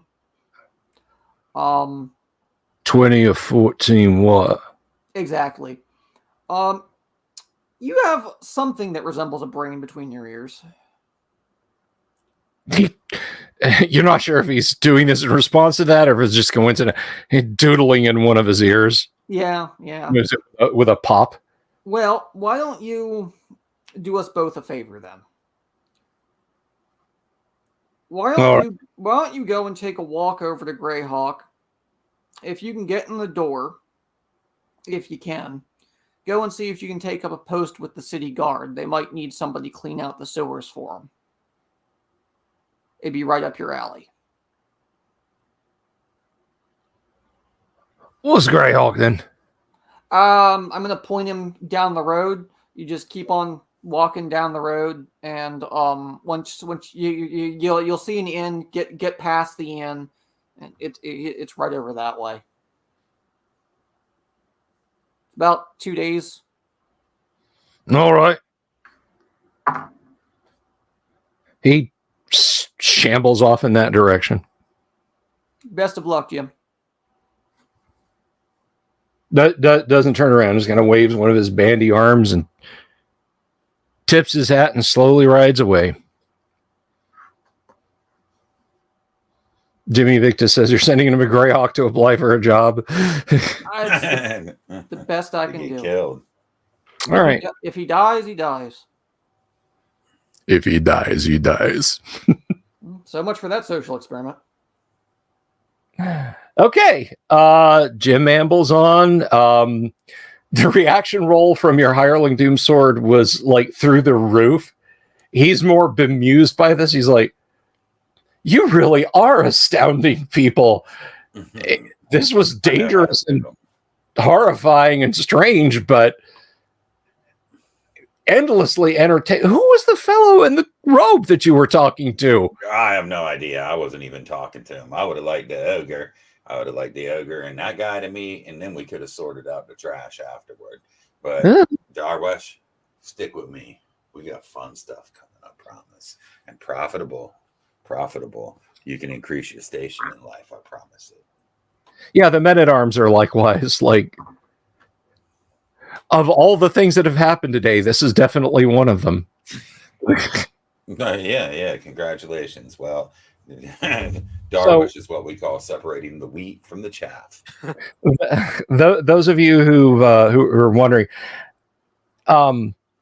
reaction rolls can really be everything in AD&D, and some snappy reaction rolls from Jim, and based on charisma of characters and situational modifiers and so on, have meant that rather than this turns into a Donnybrook where Another party of adventurers finds a bunch of desiccated corpses lying outside of a longhouse near Castle Greyhawk. Things have concluded amiably.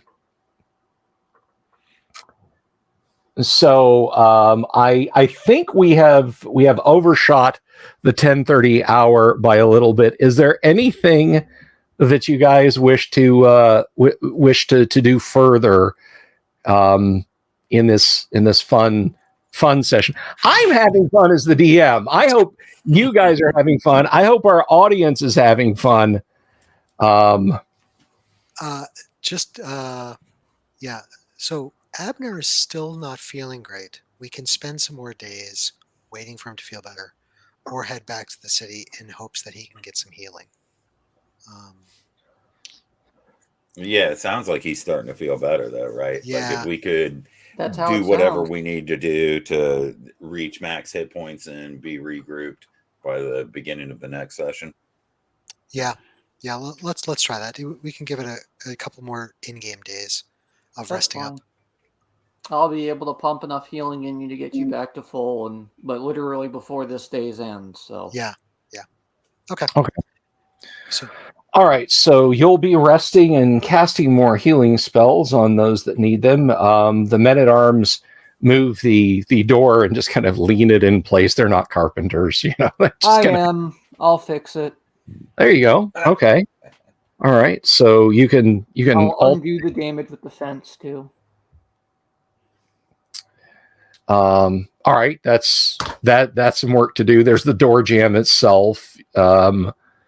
So yeah, there's a good couple of hours of carpentry in that. We'll just check one more time for another bizarre random encounter. As the morning wanes on, you're outside working on this. Outliers. Anyone helping Outlier repair the longhouse? Because there's the hole in the roof where the bug stepped through, and the rail fence is knocked over. The graves have been trampled and kicked over. Anybody else helping him? I guess I'll I'd get imagine Leo the in there. men-at-arms are, right? I'll send the bodyguards out to help him. We're not carpenters, sir. That's fine. We're not laborers. I know you're not, but pretend. Make it look like you're helping. Sure ain't no laborer. Yeah, they have to. No, sir. Okay. I like that. I'll get Leo in there to help. They'll help. All right. Leo and Nerm enthusiastically, if very unskilled, jump in to help. Again, folks, that was an 04 reaction roll from Abner's men-at-arms and a double aught from Leo and Nerm. So they're like, sure, whatever. How many slit trenches do you need, Doug, sir? So everyone is essentially outside, at least somewhat engaging in this. A couple of hours later, perhaps not really that much later, perhaps a half an hour into it, you all hear this kind of great whoosh of displaced air, water. You're not sure. It is far away enough that it's faint, but you can also tell that it was a prominent event. Just over the tree line, receding in the distance, you see the serpenty form of glittering gold scales wending its way through the sky from about where you sent your buddy to take a bath.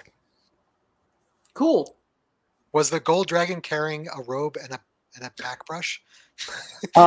Too far away to tell, but now you've got your suspicions. So that's where we'll leave it. You guys just going, oh, this day. Yeah. It's What That's about it. All right. So next week we'll rejoin. I will announce the winner I've gotten a couple of recipes so far. I'd like to get one or two more, but I will announce the winner of Dead Rat Porridge, the contest. Send me a recipe. If you're not, the Discord link is right. It's not a link. You can't click. Don't click your screens. Stop it. Yes, you stop. Stop clicking your screen. It won't help. It's on your desktop. Yeah, you'll on their desk. You'll have to type it, and get and join us over on Discord. Give us your best Dead Rat Porridge recipe. Don't include actual rats. I will disqualify you. But give us your best Dead Rat Porridge recipe. I will sample them. I will make the best one. I will pick the best one of those that I make, and the winner will get a special. Just I'm not going to print a beholder and say, there you go. Something special. A nice resin 3D printed mini for your tabletop. If you're like, hey, I don't use minis, man, put it on your desk. Stick a little hook on it and hang it from your Christmas tree. Whatever. You can paint it. You can leave it as gray plastic, but whatever. So give that a try. Thank you to our participants tonight for providing me with endless entertainment, and I think the audience too. Everyone seems to have had some fun. We certainly hope our fourth player feels better and makes it back soon. We hope you're feeling better, buddy. But anyway, I will be back tomorrow, but as a participant. Well, I should say TK and I will be back tomorrow because Kyle Schuant will be in the house and he will be running some classic Traveler. That's right. You get to watch us bollocks things up on alien worlds and alien environments and steal spaceships and engage in all kinds of gritty daring do. Thursday, I will return with more of Deities and Demigods read through. And then Friday, more Deities and Demigods read through. But on the back half of Friday, humor will wait on a little hard wooden stool outside of the campaign because we will be entering week 3 of our 4-week exclusive Let's Play Call of Cthulhu. Horror will be the name of the game on Friday night. So everyone, please have a wonderful rest of your evening. If you don't make it back tomorrow, you got other stuff to do. Have a great rest of your week. Listen, I love you all. Please be good to each other and take care. Thanks for stopping by. Peace.